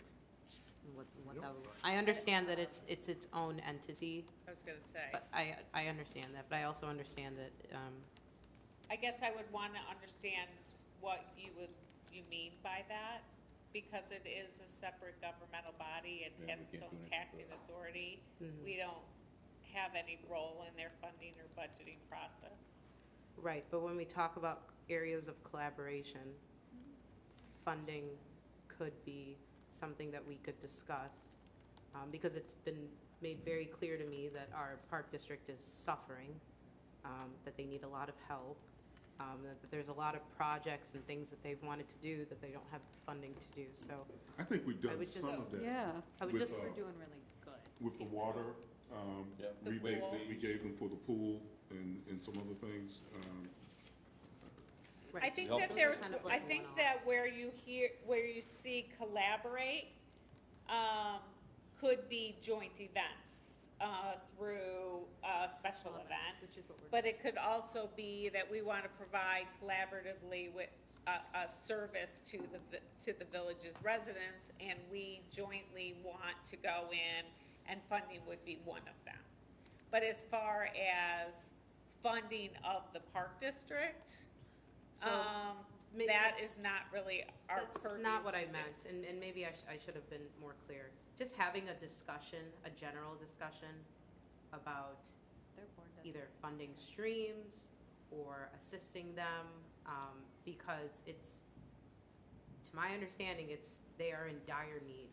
And so maybe that can happen in a regular meeting, but Is there something, I know we had I talked about don't- getting the boards together, just to have like a conversation. Well, We've done that yes, before. I mean, We and we haven't. have done that before, but But I we don't think, haven't. and Bernie, you'd have to weigh in, we don't have any authority for taxing our residents or spending money that we tax our residents for village services to then tax that, get that revenue and pass it on to the park district. The park district, taxes and assesses fees, et cetera, from the same residents that but they have a separate line on the tax bill. So are you saying that that's not a conversation that we can't have? I would feel uncomfortable having it as part of our strategic plan, that we here separate from from the park district are saying that we're gonna evaluate their finance. It would be like them They might saying take they're gonna- exception to that Yeah. as well. Right. Yeah. Yeah, it would be like them saying that about us. Oh, at their meeting, they're gonna evaluate the village's finances when they don't have a vote or anything regarding it. So I think I maybe what underst- I have said has been taken out of context. I think we are all in understanding that our park district needs assistance. That's correct, right? And they've all made it I very think they're on clear a that pathway they to need, I would. improve some of their right. practice. And so when we talk about areas of collaboration, you can't do things without money. And so I'm just asking that maybe a conversation take place.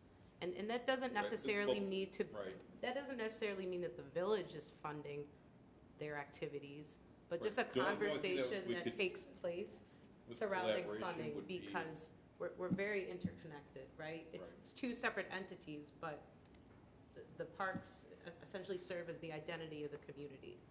So maybe just a conversation that can take place about our park Right. district. The only thing But that- don't you think we do some of that with, we provide mowing services for some of the park district properties, with upkeep and maintenance for some of the playgrounds? So we're already making significant contributions to the operations of the park district in addition to the water bill. But like, I know we do upkeep of some of the playgrounds, we do some mowing services. So, we are providing a lot of that. I would It's not I would just be us. careful about including that in our strategic plan. If we want to have that discussion, let's have it, but I wouldn't want to put it in our strategic plan. That's School fair. districts also But we can contribute. have, That's fair. certainly have that That's fair. discussion. Well, let's not put it in our strategic plan. That's an official village document, and I think that's rife with a lot of repercussions and, Why am I paying pitfalls. taxes to the village if it's for the park district? yeah. I mean, Okay, we get understood. clobbered by that kind Yeah. of stuff. But it doesn't mean we can't have a conversation. Yeah. But I think we're But I on a agree better with your path. point. They do need some Okay. assistance. Let's talk about it. Okay. Next one is identify and implement strategies to enhance communication and remove language barriers for the community and for businesses. Can I just say this, so this says work with Spanish speakers during business outreach, hold Spanish events, and we've done that, and we've had great success, I think, with the first one after COVID, right? But, Spanish is not the only language that we speak here. So if we could change that to other, like multilingual, whatever, other languages, not just Spanish. So I guess, there are a lot of languages spoken in Hanover Park, and Yep. we've had this. I think we would look like direction from the board, maybe on the top ones to start with, and then move to others. I don't think it's possible to hold events in all the languages that are spoken in the village. And you don't have to hold all of them. I'm saying it's, Yeah, it's So very it- specific, right? it says, yeah, Hold Spanish events, Spanish work with events. Spanish Right. speakers. Right, so that we It's can, so part of this is that we can measure it and report back to you that we've done it and accomplished it. So I think it needs to be somewhat specific on what the expectation of the board was. And so I think during the strategic planning process, we heard Spanish, but what other language? We look at Polish, maybe Urdu, some different languages. So it's my understanding that the previous board, and Dave, I reached out to you about this probably like a few months ago. The previous board spoke about the language access policy. Is there a way that we could maybe just explore that and what that is and what that entails?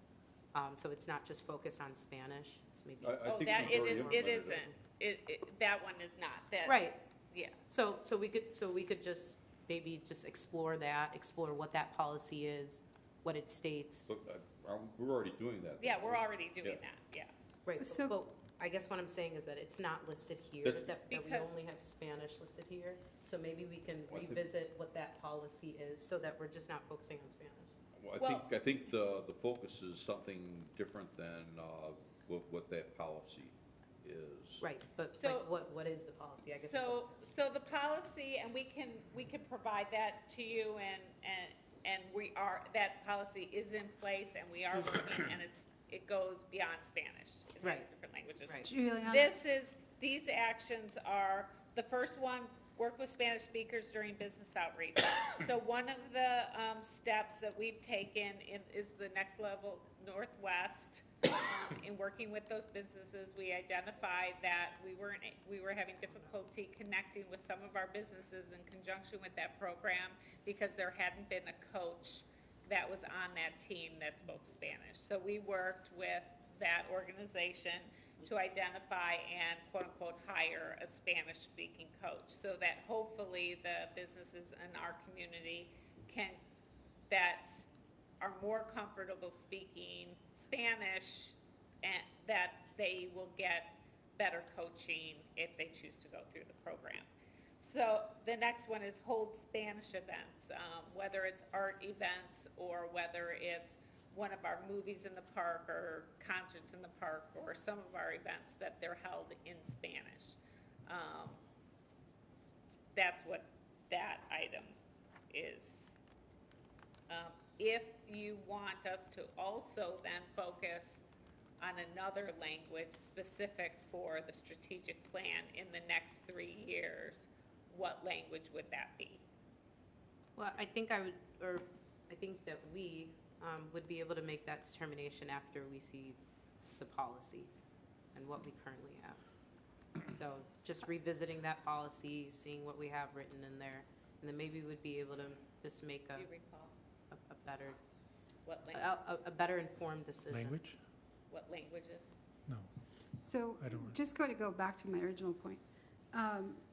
What EDC has been doing is, we've been doing that. We've been targeting Spanish languages, language in businesses and et cetera. But I feel like this only limits us to that. And so I know that there was talk when the doctor, I forgot her name, was going to go with us, another doctor had spoken another language. And so instead of say just work with Spanish speakers, which we've done that, but why not work with diverse language? We don't have to identify one, right? Because the population is shifting and changing. Just say that we just provide targeted outreach services to residents which may have a language barrier with that language that they need. Well, that is in there. That last one is it's not just Spanish. Right, so why can't the other ones be the same? Just to residents that have a language barrier, or businesses that have a language All right. barrier, regardless of what that language is. So you're talking about expanding the first one? Or being flexible and pliable Sure. and rolling with Work it. with So that we, Spanish speakers during business Spanish and other We just say applicable languages. foreign language speakers. foreign language speakers, yeah, because we have other languages in our EDC. Okay, We have other languages in our EDC that have been helpful to us when we're walking okay, and visiting. okay, so I changed the first one. Do you want to hold events other than in Spanish and English? Yeah, Hold I think- multi-language events and just leave it at that. Yeah, right. And- just general. Yeah, because I think we focused on Spanish primarily because we have a large Sure. amount of Spanish-owned businesses in Hanover Park. And I Okay. think that's why it was focused on Spanish. Okay, so we're expanding it beyond Spanish to other languages as well. Or the language that's needed, like if we In this- notice, hey, in that's this the one that we situation, need yeah. more, yeah. Okay, So this doesn't lock us into just Spanish. understood. Okay, next page, 107. Next one is establish rescue task force between police, fire, and mutual aid agencies. Does that include entities that assist with like mental health crises? Chief and chief?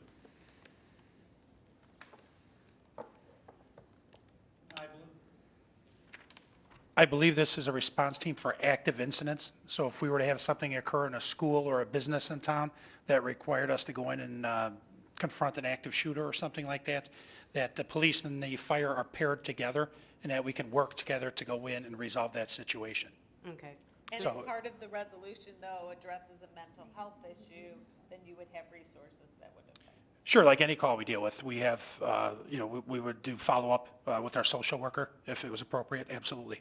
Is Okay. this So new? what is the, I'm sorry, is this new, this collaboration between police, fire, and mutual aid agency? There's, go ahead. We've done some training with our fire department when we've done our rapid deployment drills, but not a lot. It's something that we want to get a little better established, and the program a little more defined. So, There's nothing like that, like under all that FEMA training and all that? I'm sorry, Under that emergency management training, there's nothing? that requires a team like that? No. and just to clarify, so it says mutual aid agencies, what does that encompass? We've got regional SWAT teams that work in the area that certainly could respond. We've got a mutual aid plan with neighboring agencies around us where if we were to have an incident at a school, we would get officers from Bartlett, Carroll Stream, Glendale Heights. So we'd probably ask some of those agencies to participate with us as we've participated with them in the past on some drills. Thank you.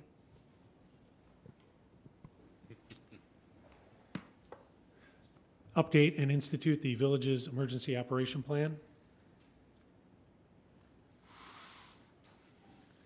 Fire department accreditation. Develop and implement a community risk reduction plan with an ongoing evaluation of the plan.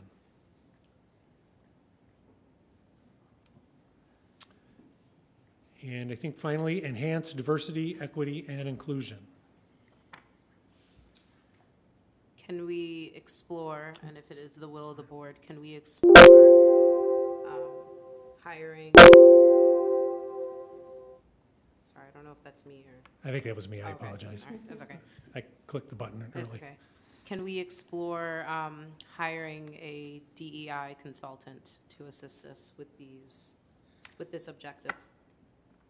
Can we look at if that is possible for fiscal year 2023?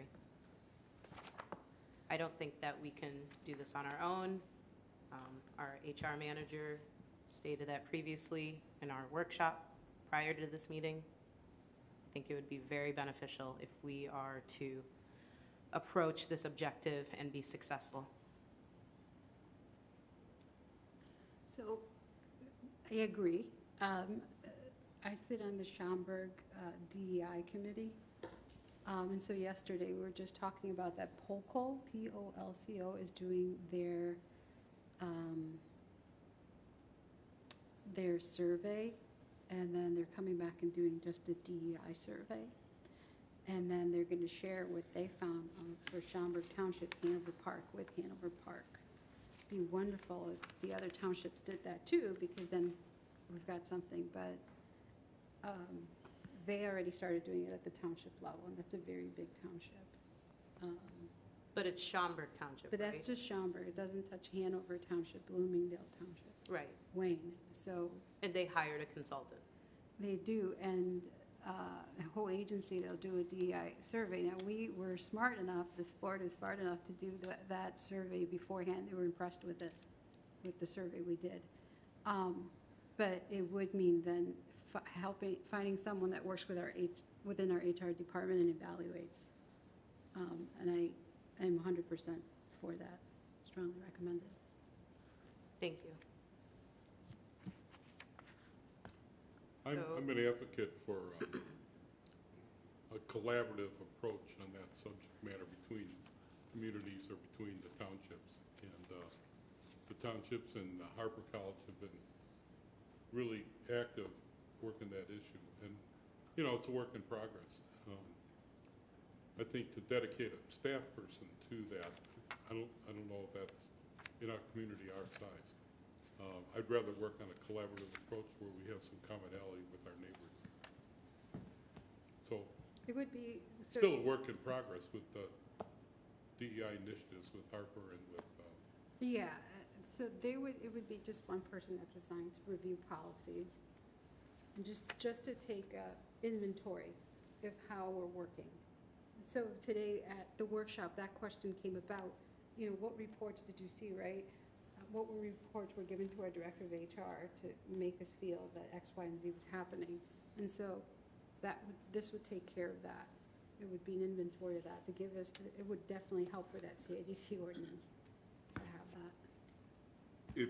If that's the direction that the board wants to go in, could we look at, rather than hiring a staff person, hiring a firm or consultants or an agency to come in and then provide that type of review and recommendations, and then once that's completed, then we're done with the contract and we go on, rather than adding a staff person, you know, to the role.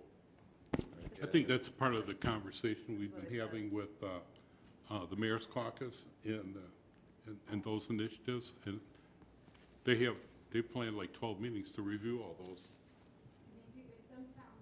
Some towns assign a person with an HR to do that, and then that person in HR has a representative of DEI in each, under each director, so within that work group. So the fire department does it, police department has one, and then they all meet to collaborate and share and educate. But they do start with like an inventory of what's happening internally. Yeah, I like the big umbrella approach to solving, working this issue across many communities. Okay. So I guess going back to what I initially stated, I don't know if the board is in agreement or that sounds like something that we could do. Again, I think it's very clear that a consultant who serves as an expert within this field would be able to just provide us some guidance. And again, to just echo what Barry said earlier, it would, outside help would assist us, and it would allow us to just meet our objective goals. I don't know if I'm being heard.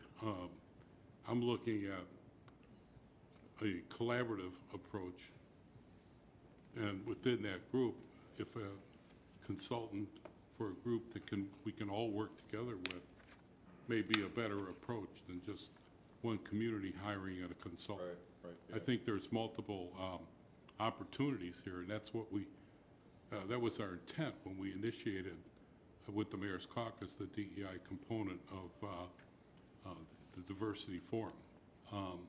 And so the outcome of that is pretty important. We have 2 individuals from the village that are participating on that. One is Trustee Gutierrez and Dave Webb. So- we've got, you know, it's like a work in progress to figure out, you know, what's the best approach for this municipality. I'm not in favor of just hiring a consultant to work only with us. I'd rather have a greater diverse view from the multiple communities. So then are you stating that Deputy Manager Webb and Trustee Gutierrez will serve as our experts and lead us Well, on I this think objective? They're when we participating are- in that knowledge base, and they certainly could collaborate on, I don't know what. So for those, and my apologies, I've missed the last 2 or 3 because they're during my work hours. What they've been doing is just data collecting and then sharing across what does Westmont do, you know, what does Aurora do, and that sort of thing. And then who's done a survey and who's doing a survey. And they're just now trying to start looking at best practices. Now, I missed the other ones, Dave, I'm not sure what happened after.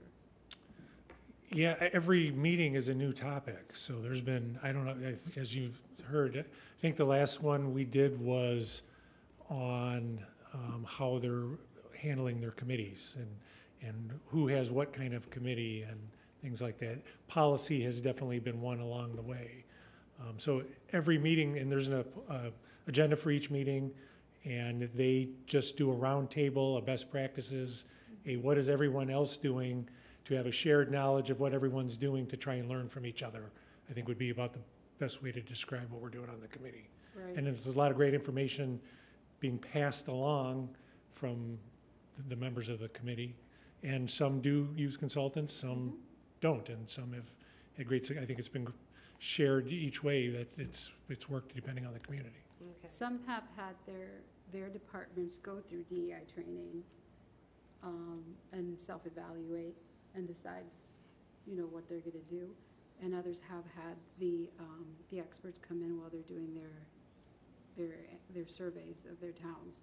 So it's all over, it's all over the place, but there's a lot of good information sharing, but we haven't come up with one singular model or structure, and I think we won't be there for a very long time. And it's going to be very Right. difficult because each community is unique. It's I was different. just about to say And, that. and so to come up with a universal solution is problematic, to say the least. Right. So I think that Right. either we're going to specifically train, if we're going to move in this direction, we're either going to specifically train someone in-house to cover that, or we're going to hire someone, or we're going to engage a consultant. But I think those are the three, you know, Right. the three options that Well, I think the path that we're are on, apparent to me anyway. So can that be explored, I guess is what I'm trying to say.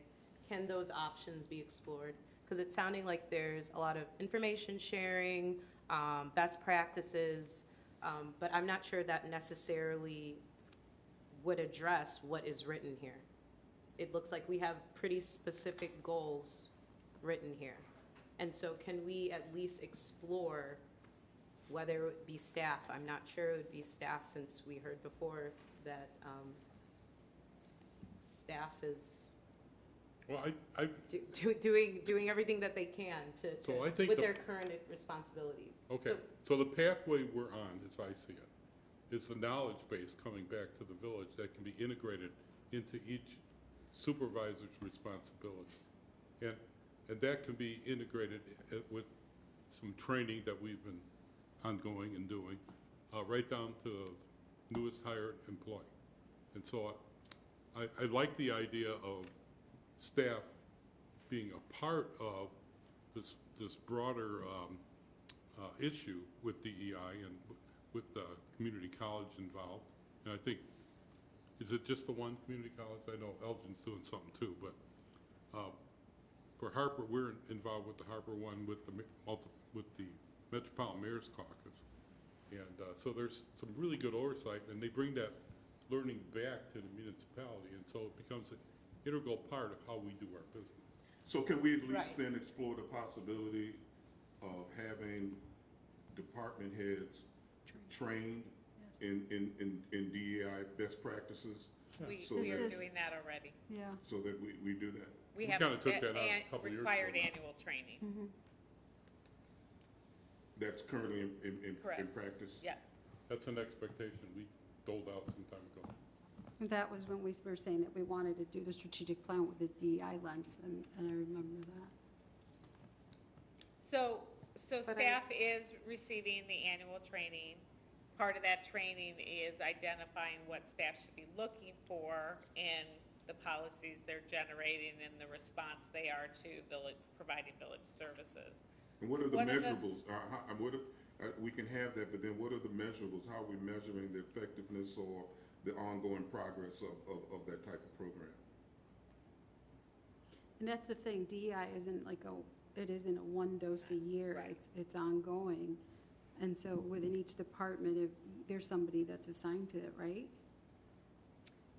It's training that the entire organization gets. So all levels are receiving the training, and then that is the training that's provided is then supposed to filter through all things done by staff. No, there is not a reporting mechanism that we are doing to gather any specific data or benchmarks that are there.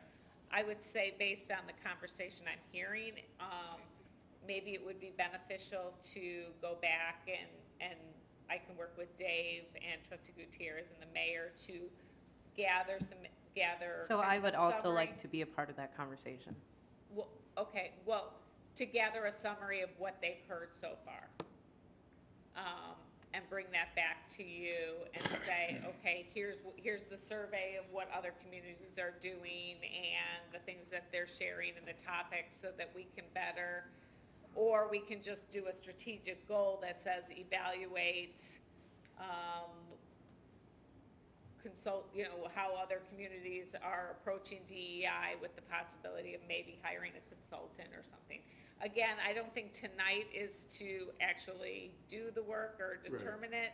It's just setting what that goal is. Yeah.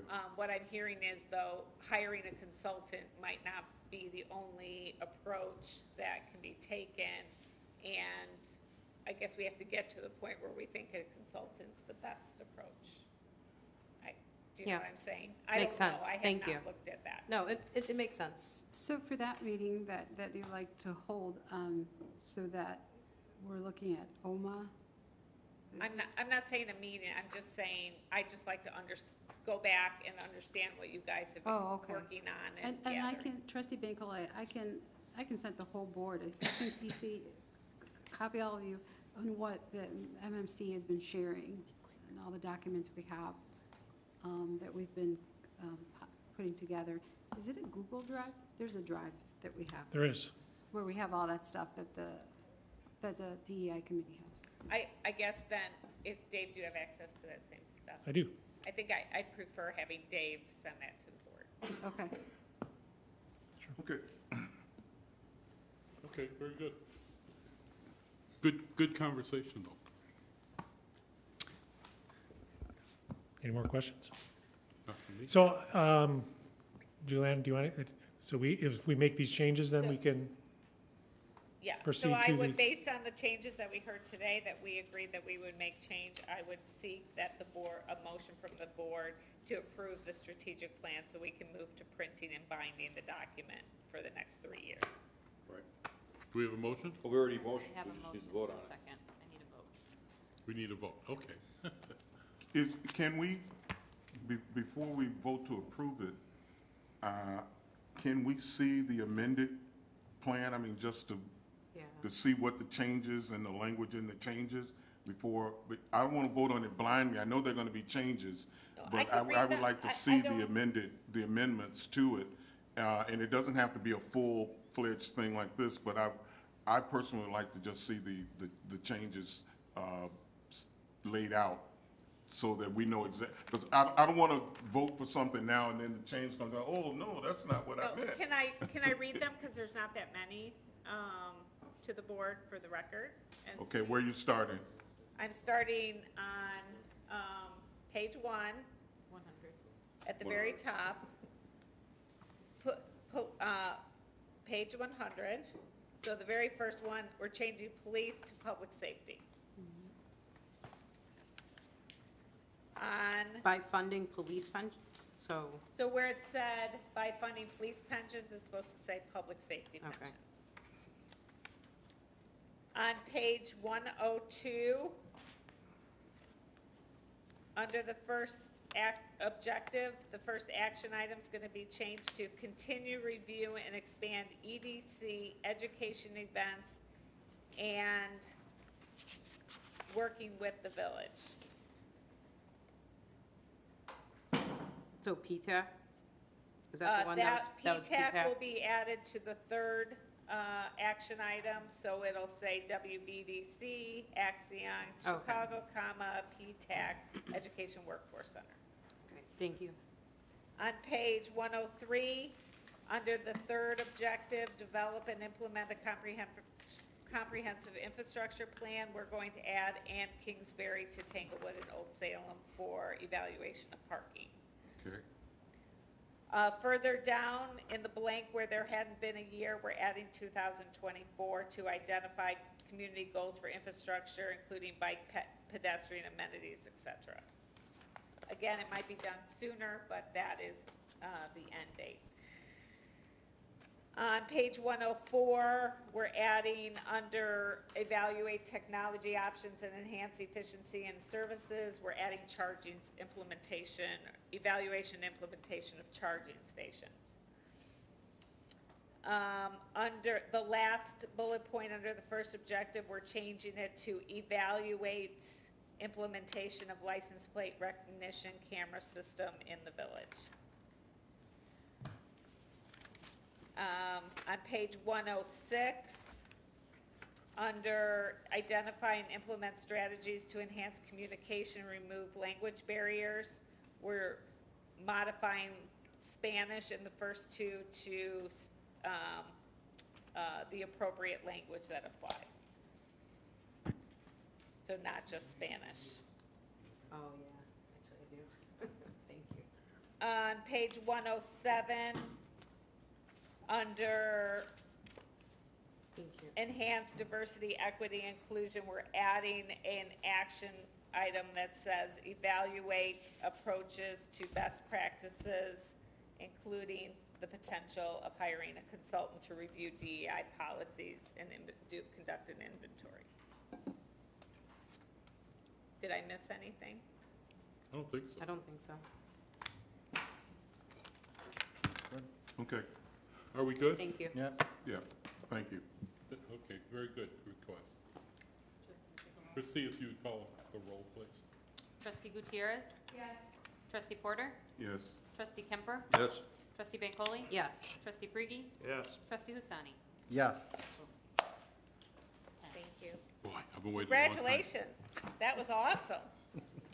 Got it behind us, and I gotta find my agenda. Okay, here it is. 7, 8, 10. Move to pass an ordinance establishing the Village of Hanover Park Tax Increment Financing Grant Program for facade and other improvements. So moved. Second. We have a motion and a second. Any questions on the grant program? There's a presentation. There's a presentation, Oh, there's a presentation? very short. It's so short, I'm saying thank you. No, go ahead. And I'll start by saying that if you approve this tonight, you would have checked off one of the objectives in your strategic plan that you just presented. I noticed that when we're going through the goals. And the good thing about this being on the agenda today is that this week is the National Small Business Week. So approval of this program, you would be helping small businesses as well. Shop local. Shop local. All right, did it work? It did turn red. It was more fun when I was interested. Okay. We're gonna get loopy. All right. So this program is proposed, it was part of your budget process for 2022. This was a grant program that was proposed for the 3 TIF districts. And our businesses in the 3 TIF districts are the ones that need the most help. This is where the funding source also lives as part of the TIF to be able to fund this program, even though there may be businesses outside of the TIFs that also need help this is the place where there was funding that exists, and the TIF districts is where that was already established that this is the location where the businesses need the most help. So with that, this is a reimbursable grant, which means that the applicant would need to make the improvements first and then get reimbursed for it. We would not pay for the improvements upfront. Super. I'm sorry. Which page are you on? It's just not in the Oh, packet. it's not? Okay, keep looking at, where Is am it I on missing? front? Is it, Okay, it's is on it the- coming on your, 138 is the map in your packet, page Got 138. it. you should Oh, have, 138? you should have a memo in there along with the ordinance and the application form, et cetera. But the presentation. The presentation PowerPoint is Got it. not part of Okay. the packet. Okay, all right. Thank you. So as I was saying, this is a reimbursable grant, and only commercial properties, it could be mixed use, but there should be some commercial element in it within the three TIF district would be eligible. And only the properties that have not already received some TIF incentive would be eligible, so that we are able to spread the wealth around. For instance, I would just use Menards as an example. They previously had a TIF agreement. They have already received some TIF assistance, so that would not be a property that would be eligible for this program. This is the way the budget in '22 was approved. For TIF 3, we do have enough funds, and $100,000 was set aside for this program. In TIF 4, $50,000, and TIF 5, $30,000. This is reflective of how much money there is in the TIF. Otherwise, yes, that's why the amounts are not equal. The last year was almost the first year where a couple of these TIFs finally came out of the red, and we do have money to be able to put this program in place. Up to 50% of eligible project costs would be funded, and this would be on a first-come, first-served basis. As I mentioned before, the funding was already approved last year for '22, and we would do the same thing annually to come before you to set aside money for the next year. So the funding levels could change. Yeah. So, in the interest of time here, let's say that I'm a small business owner and I've got a retail clothing store in town, and that's what I do, and I've got a storefront. But I'm part of a strip where you've got a property owner. So is it the property owner of that strip that has to apply for the facade improvement? That individual business owner wouldn't have any rights to do any facade tampering or modifications or anything? It would have to be the owner of that property, of that strip? The property owner would need to, yes, sign off on it, and it should be for the whole property. Okay.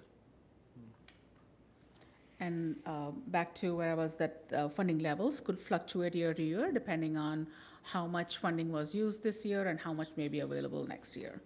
Sometimes a construction project could straddle two fiscal years, so it would need to get budgeted and set aside. Define good standing within the village. That they should not owe money to the village. For instance, if, and I will just give this as an example, if it was a property owner that was in arrears for property taxes or has multiple code enforcement issues that have not been corrected, owes money for delinquent sales tax to the village, they would need to correct that first before they could be considered. So they would need to be in good standing. So would, let's say, for example, the owner of Old Salem, would they be a property that would be eligible for this? Yes, they are in TIF 5. They're in a TIF? They are in TIF 5. And they haven't received any They have not received any assistance. Okay. Yes. All right. We wanted to make sure that these projects were something that were a little bit more substantive. It was not something where somebody wants to paint their door red and comes in. This was something that we wanted to make sure that it would be visible, tangible improvement, something that goes towards an improvement of the EAV. So hence a minimum project cost of $5,000, of which the village's share would then be 50%. And the village would reimburse up to 50% or a maximum of 25,000. So we wanted to also make sure that this was something that could be equitably divvied up in the TIF, and it was not all just for one property, for instance. So, if the, we have an agreement, the owner of that property fixes everything up and then sells it. The improvements still stay with the property, so the property still got improved. Okay, but he owes us money, right? No, this is the reimbursable grant, which is why he would have spent the money first. They don't get the money. Got it, oh, I got it. And the other thing is that, and it is explained in the actual application process in a little bit more detail, that they need to have come and gotten approval for what they are proposing and not have completed the improvements before. So this is not retroactive. This is only for stuff that they are now going to do after they get the approval that would be eligible. And then there are additional details in the packet that if they were adding streetscaping or landscaping, so 30% of that grant amount could go towards that. The process is that they would submit an application with the design, some cost estimates, and then staff would review and make sure that the design is conducive to the village's long-term vision. Up to 20,000 is already in the village manager's authority to spend, so we kind of kept it consistent with that. That up to 20,000 would be something that the village manager could approve, and anything beyond that could come to the board, or you could delegate that authority to the village manager. Applicant would need to sign an agreement and then install the improvements.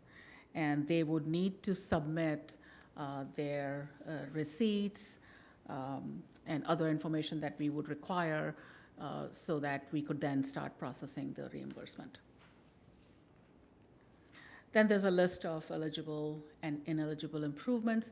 Want to make sure that these improvements are something that are most visible, most tangible, so that you get the most bang for your buck. So it's not something where they need to change the wiring inside the building. Well, that's not something that the public will be able to see. So these are public funds going towards the most tangible improvements that you could realize from the right-of-way. So only improvements that are visible from the right-of-way or a public street would be eligible. So that's what this list is, and then the next list is similarly of ineligible improvements. With that, So I saw I'm happy to. Yes. Dumpster enclosures. If it is visible from the right-of-way. If what? If it is visible from the right-of-way, So like If some you So can if see you it can see it from from the the street. street, then, you build an Yeah. enclosure. Okay, that so it's- I'm thinking about where Starbucks is. Those are Yes. two different building owners. One has a dumpster and the other one does not. This is, Mayor, This- this is not to build a new dumpster enclosure that's not there already. Okay, so the problem continues. Well, that's a different issue not addressed by this policy. Okay, because they don't fall into TIF district. they do. But it's only for existing structures, they're not for building a new structure. Oh, so they wouldn't qualify. Yeah. Okay, thank you. I was asked Thank you. if this would cover, but I don't see it on here, some of the parking lots are in terrible condition. It does not include No. parking lots. For the lines? No. Not even the lines. It does not Facade. include that. That's what they need. So this is starting small. It can be expanded, but we really like to start at this point and then see how it might grow or modify over time. This is first to address the exterior appearance of our community and improving that first. So this is a business assist, it assists the business in terms of a lot of times they're faced with code violations from, peeling paint or something along those lines, or the need to upgrade. And so this would help them, but it also helps us as a community improve and elevate the appearance of our exterior community from the street. I'm curious as to why we came up with only 25,000. So that based on the amount of funds that we have currently, that we could help more than one business. One building could easily have the whole 100,000 go, and then we're only affecting one property. This way, at least like in TIF 3, we can do 4 this year. So if, let's say, like Old Salem, they get this, do they have to distribute it across all the storefronts, or can they just focus on one business at a time, one business front at a time? One property, One property? No, the entire property is. Yes, I mean, they would have to come with a proposal on what they want to have approved by that grant. So they may come and say, we want to do new awnings across the whole entire front, and we really think that would be beneficial, or we want to, what's something that, and it doesn't mean that they can only spend 25,000, they can spend more, but this is a The grant village's for up portion. to that much to help them. And when you're saying that this could possibly expand in the future, are you saying like financially or to cover more improvements?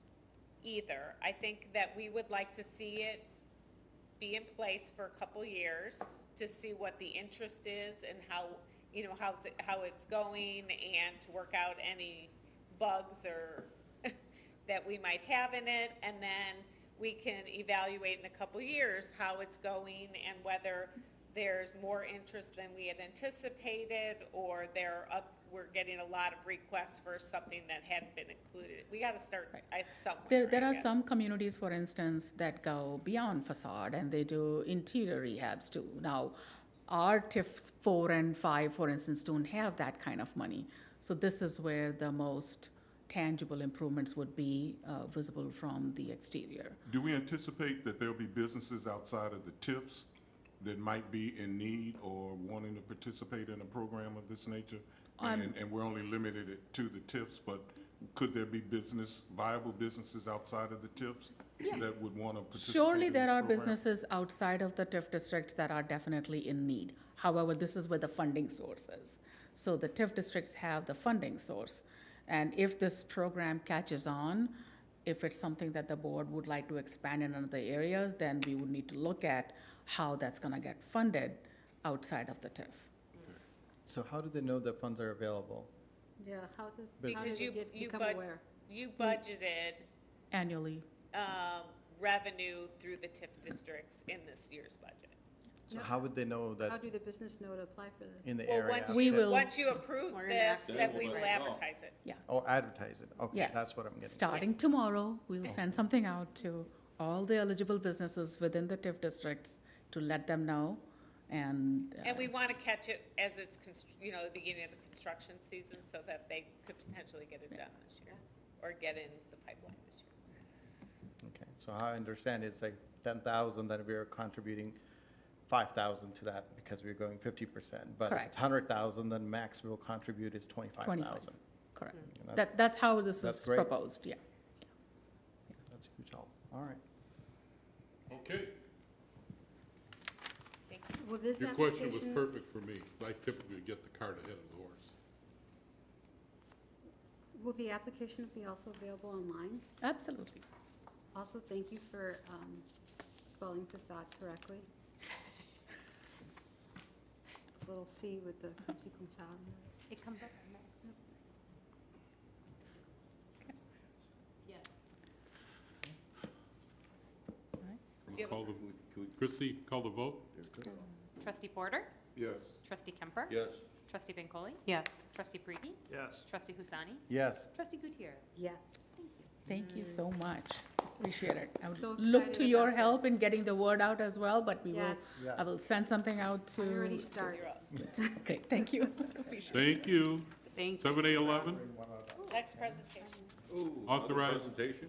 Motion to authorize village manager to execute an agreement with Baxter and I'm Woodman gonna have to take a 5 Consulting Engineers in the amount not to exceed $22,295 to create the project plan for a 5-year water main replacement program to be used with the IEPA low-interest loan So program. moved.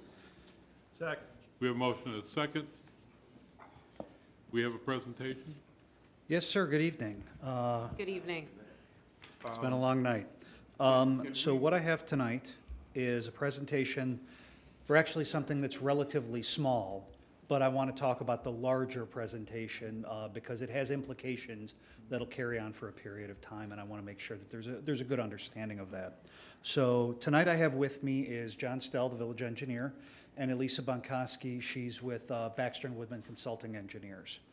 And the little thing that I'm asking you for tonight is an agreement, approval for an engineering agreement to start a plan for the replacement of an extensive amount of water main in the village. That's the little thing, and that's ultimately when you vote, that's what you'll be voting on. But there are larger implications, and that's kind of what I want to go into for just a couple of minutes. First, a little detail that you might be interested in. Right now, the age of our water main is approximately 48 years old.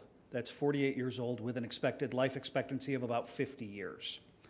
We have 122 miles of water main in town, and as today's rates are about $425 per lineal foot.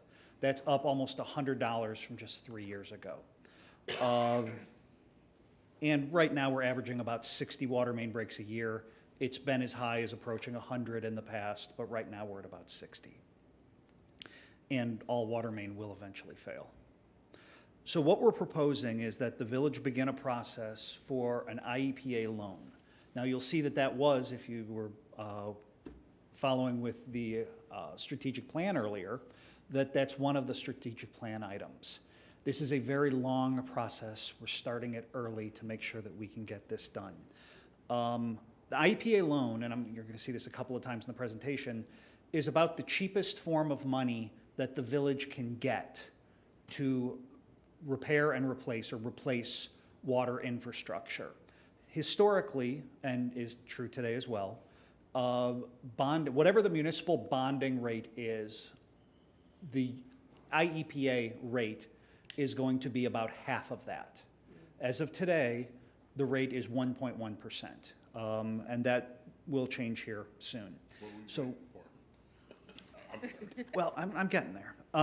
So what we're proposing is, obviously, the EPA loan is very low market rate. What we're proposing is 5 years of $5 million per year. So ultimately, $25 million worth of loans broken into 5 years of $5 million projects, which, yes, we could go out and get a $25 million loan to do in 1 year. That's an extraordinary project. It takes certain levels of contractors that there are relatively few of. In terms of manageable bites, 5 and 5 really works well for what it is that we do. And it's approximately the rate that we should be replacing our water main. So I want to talk about the money briefly. Sorry, could you go back to just the one you skipped over? It said 1-year plan. So that's, So okay. what we're doing But is... we're just approving the plan.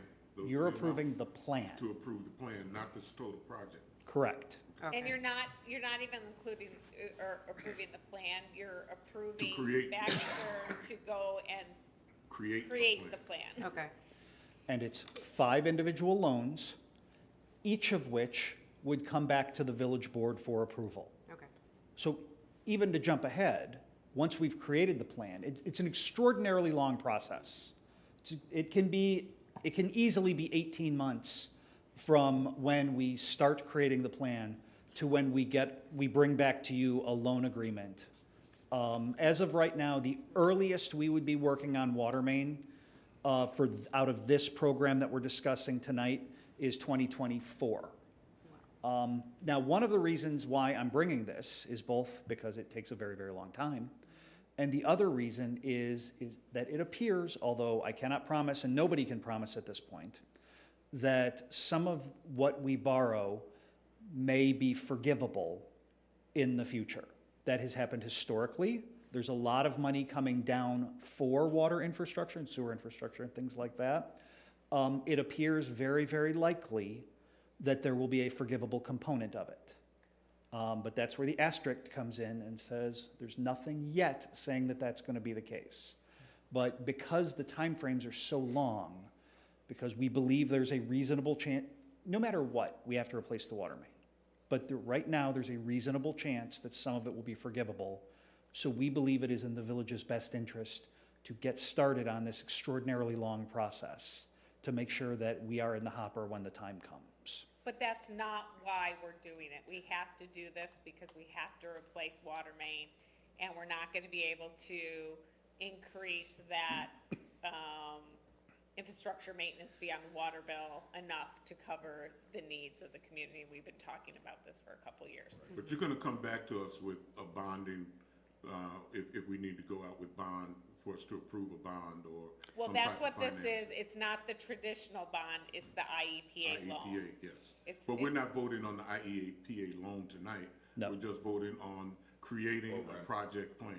Correct. Yes, but that's the first step in, I mean, in our evaluation, we recommend this is the approach to pay for and fund our water main needs over the next 5 years. You will have approval processes along the way, but this is kind of just so you know, this is the direction that we're So this is heading the in. airplane view. Yes, well, yeah. Okay. This is the first step in the process.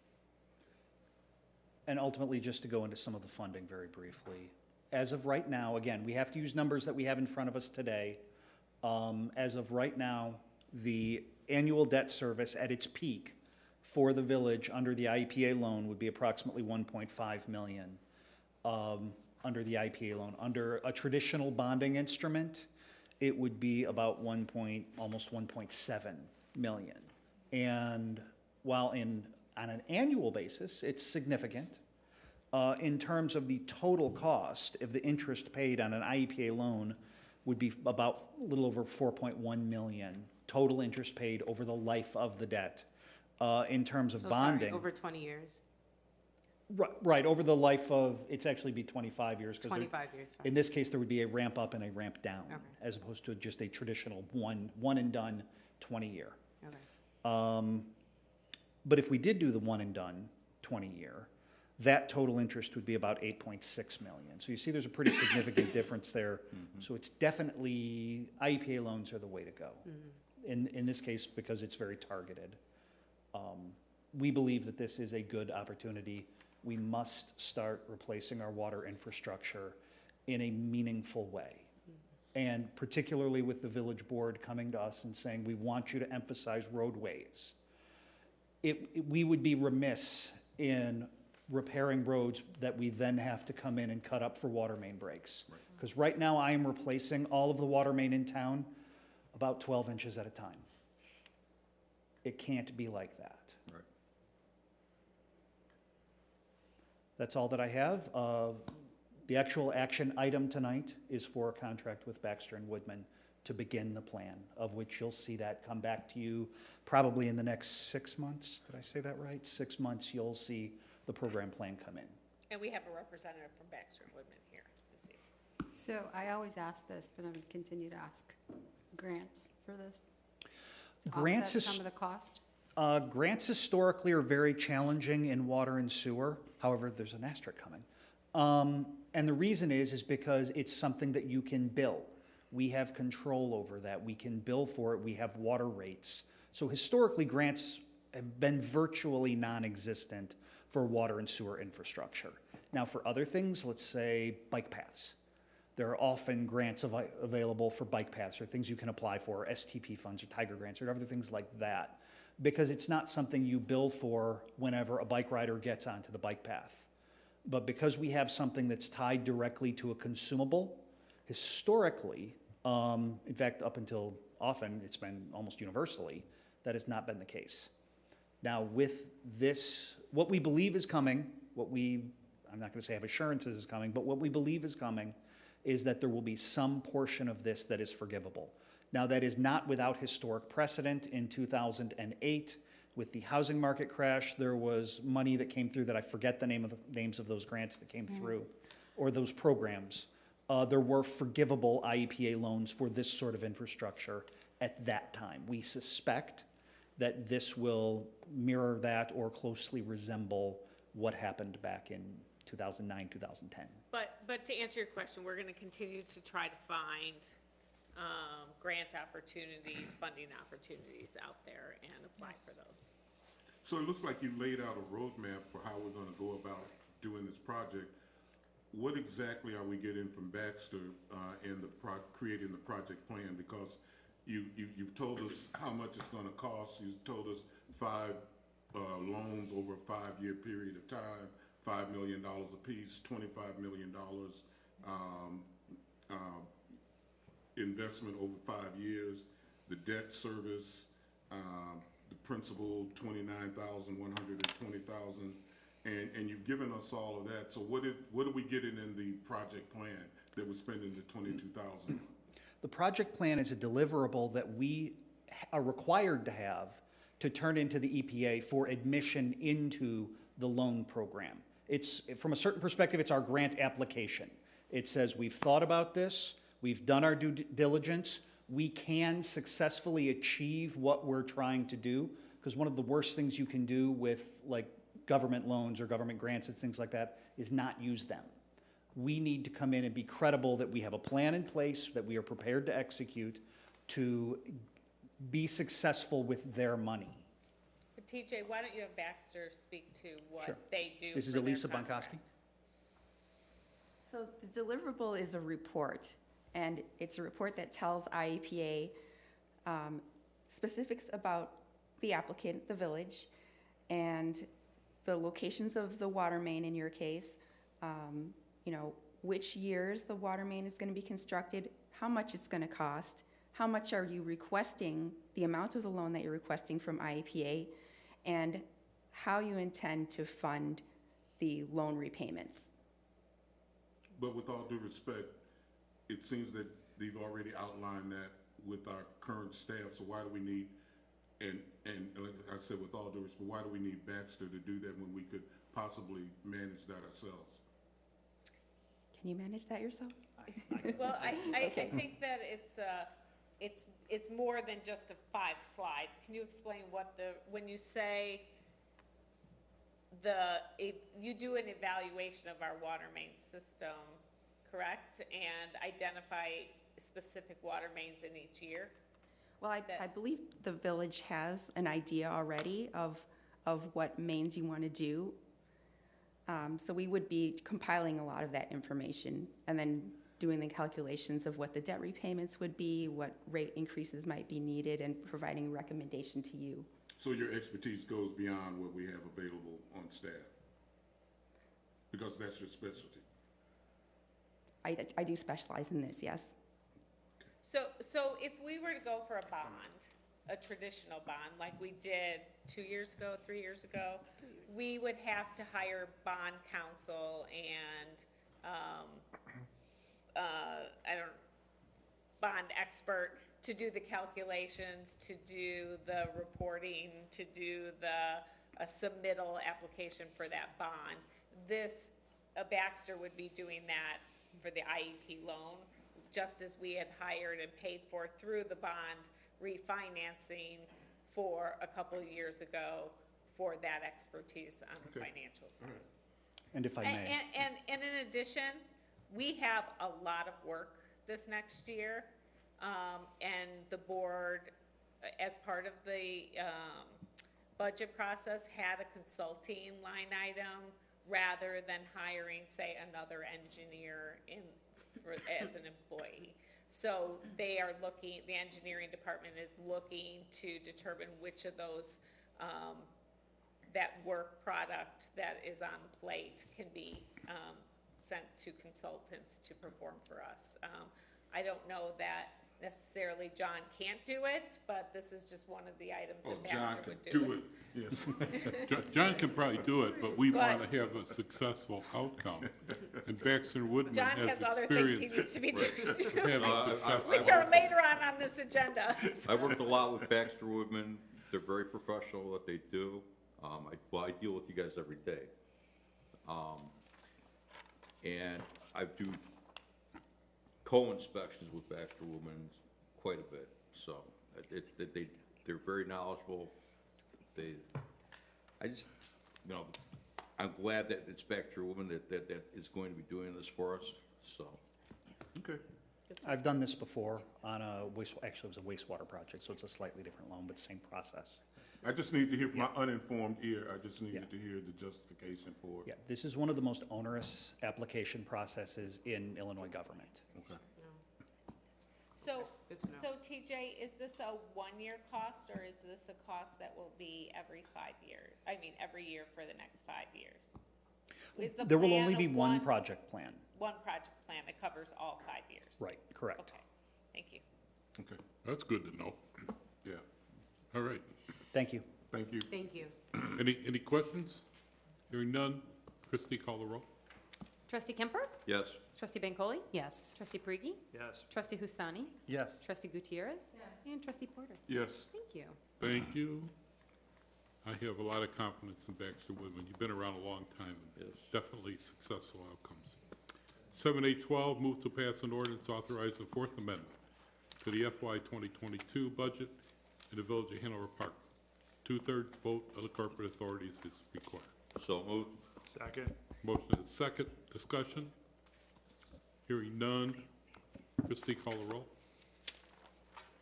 Trustee Bancole? Yes. Trustee Perigi? Yes. Trustee Husani? Yes. Trustee Gutierrez? Trustee Porter? yes, Trustee Kemper? Yes. Mayor Craig? Yes. 7A13, motion to pass a resolution for maintenance of streets and highways by municipality under the Illinois Highway Code supplemental in the amount of $269,708.19 and authorize the village clerk to execute the necessary documents. So moved. Second. Do a motion and a second. Discussion? Hearing none. Christie, call the roll. Trustee Perigi? Yes. Trustee Husani? Yes. Trustee Gutierrez? Trustee Porter? yes, Trustee Kemper? Yes. Trustee Bancole? Yes. Thank you. 7A14, motion to award a contract for the 2022 resurfacing project on various streets in the village to Brothers Asphalt Paving, Inc., in the amount of $2,590,455.35, and authorize the village manager to execute the necessary documents. Further authorize the village manager to expend an amount not to exceed $87,675 for possible change orders for additional work in a total project cost of $2,678,130.35. So moved. Second. I have a question. Are these the same contractors that have done our previous pavement work? Brothers has worked in town, however, they were not last year's contractor. Were they? They did one of the projects I last year. believe last year was A-Lamp that did our paving, was that? am I We've had correct? A-Lamp in the past. A-Lamp did Ontarioville. But we have worked with this company, this outfit before? Yes, sir, we have. And found them to be reputable and? Yes, sir. And up to speed, up to standards? Yes, sir. Okay. One additional question, why is Catalina not listed? Catalina's water main, right? One moment. What was the question? Why Catalina isn't listed? That is the street that goes through Tanglewood. Oh, Catalina? was Catalina is actually, you're going to see another street program coming forward here in the next meeting or two. Catalina will be part of that project. So Catalina will be repaired in this year, this calendar year? Yes. Okay, thank you. We have two programs, two funded, funding sources. Okay, thank you.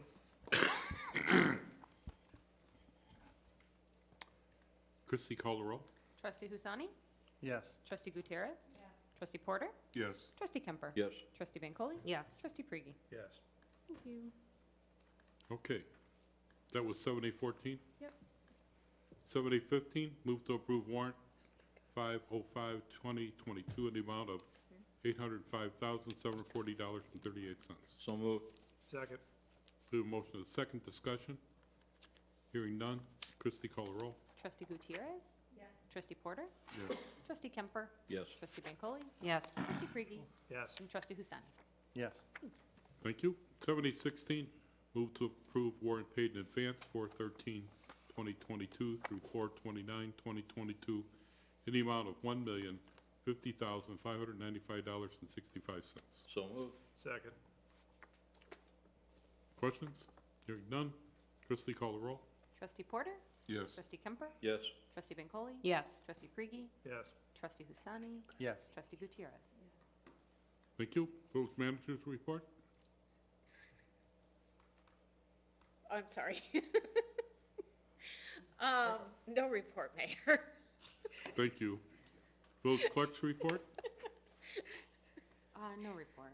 Thank you. Corporation Council report. No report. Thank you. Trustee report. Trustee Bancole. Yes. I was able to recently attend the Unite U46 meeting about School District U46. They will have ongoing meetings just to discuss their funding streams, their challenges, their plans for the future. And so I would encourage my fellow board members to tune in for the next community meeting that they might have. I just wanted to give a special shout out to Susan for pulling off a very successful Hanover Park annual community awards night. I had a couple different residents come up to me and say that they felt really valued and felt really, really happy that the event was held at Chandler's. And so thanks so much to Sue for putting that together. Was also able to recently attend the iftar dinner that was set up by our park district, as well as a newly formed organization, the Hanover Park Interfaith Organization. And for those that might not be familiar with an iftar dinner, it is the, if you are of Muslim faith, it is the dinner that you eat when you are breaking fast in the holy month of Ramadan. And so it was a really great time, and we just learned about different faiths during that dinner. And last but not least, I was also able to attend the Midwest Punjabi Association, their Punjabi, Virsa, thank you, event. I missed the mayor. I just missed the mayor, and I missed Trustee Husseini, and I saw Trustee Porter there. And another event in which I was became more informed about what that association does. And that concludes my report. Thank you. Oh, thank you. The, where am I? Trustee Prigi? No report. Thank you. Trustee Husseini? Yeah, you took two items from my report, Mr. Bancole, but it's okay, I'll share the spotlight. I'm sorry. No, I was thinking that. Sorry. I'm like, she's everywhere. But you did a good job. The third one that you missed, probably you were not there, I'm not sure, but Park District held a Eid namaz, that prayer that happens after 30 days of fasting. I don't know, I was hearing the second time they were holding it at the Park District. They have plenty of parking, plenty of space. It was perfect place to have the Eid prayer and stuff like that. It was a pleasure to have it in Hanover Park. I felt like Hanover Park is on the map, and that's how I felt when it just thousands of people came and did the namaz. I think at least more than 1,000. So that was a great event. I thought I had so much to speak, but I think I'm done with my report. Thank you. I think you're done. Trustee Gutierrez, please. It's 10 o'clock, so I Yeah. don't have a report. Oh, I can't believe it. I feel you. You're tired? Trustee Porter? I just have, today is the National Day of Prayer, and so just wanted, it's late now, and I don't know if we got a minute to spare, but I just would like everyone to take a moment and whatever belief system they practice, to remember that this is the National Day of Prayer. It's also Teacher Appreciation Week, so reach out to the educators in your life and thank them for their contributions, because none of us would be here without dedicated teachers and instructors and educators along the way. And happy Mother's Day to all of the mothers in attendance tonight. We love you, and God bless you all. And that's my report. Thank you very much. We have executive session. Oh, wait, you forgot one. Who did I forget? Kemper. Oh, I turned the page on Kemper. I'm sorry. So, Trustee Kemper, if you would, please. I'd probably have more to report, but the weekend before last, I was out of town, and last weekend was my wedding anniversary weekend. So I kind of had to miss out on a lot of stuff that was going on in the village. But with that, tomorrow, this Saturday, we have a Veterans Committee meeting. I'll look forward to hearing the finalizing of our Memorial Day event. And I think that's all I got coming up with that. And with that, again, her beat me to it. Happy Mother's Day to all our mothers. Thank you. Executive session to review closed session minutes. Well, we have two items. Oh, I only had one on my agenda. Review closed session items, section 2C21. And workers' comp. Right, so it's 2C21 decision, discussion of closed session minutes, including the semi-annual review. Right? And also litigation. Litigation is pending, or it's probable under 2C11 or 2C12, review and discussion of claims with intergovernmental risk management association, self-insurance pool, of which the village is a member. Very good. Do we have And we will not be returning. that was my next question. Next door. And we're going next door. Have a taco. So We have a motion? Thank you. Ice cold tacos. Woo! And brownie. Thank you. I already did that. I got it. Second. Roll call, please. Trustee Kemper? Yes. Trustee Bancole? Trustee Bancole? Yes. Yes. Trustee Brigi? Yes. Trustee Husani? Yes. Trustee Gutierrez? And Trustee Porter? Yes. The time is 10:03. Thank you very much. Motion to adjourn? We're already adjourned. We're done. We did that, guys.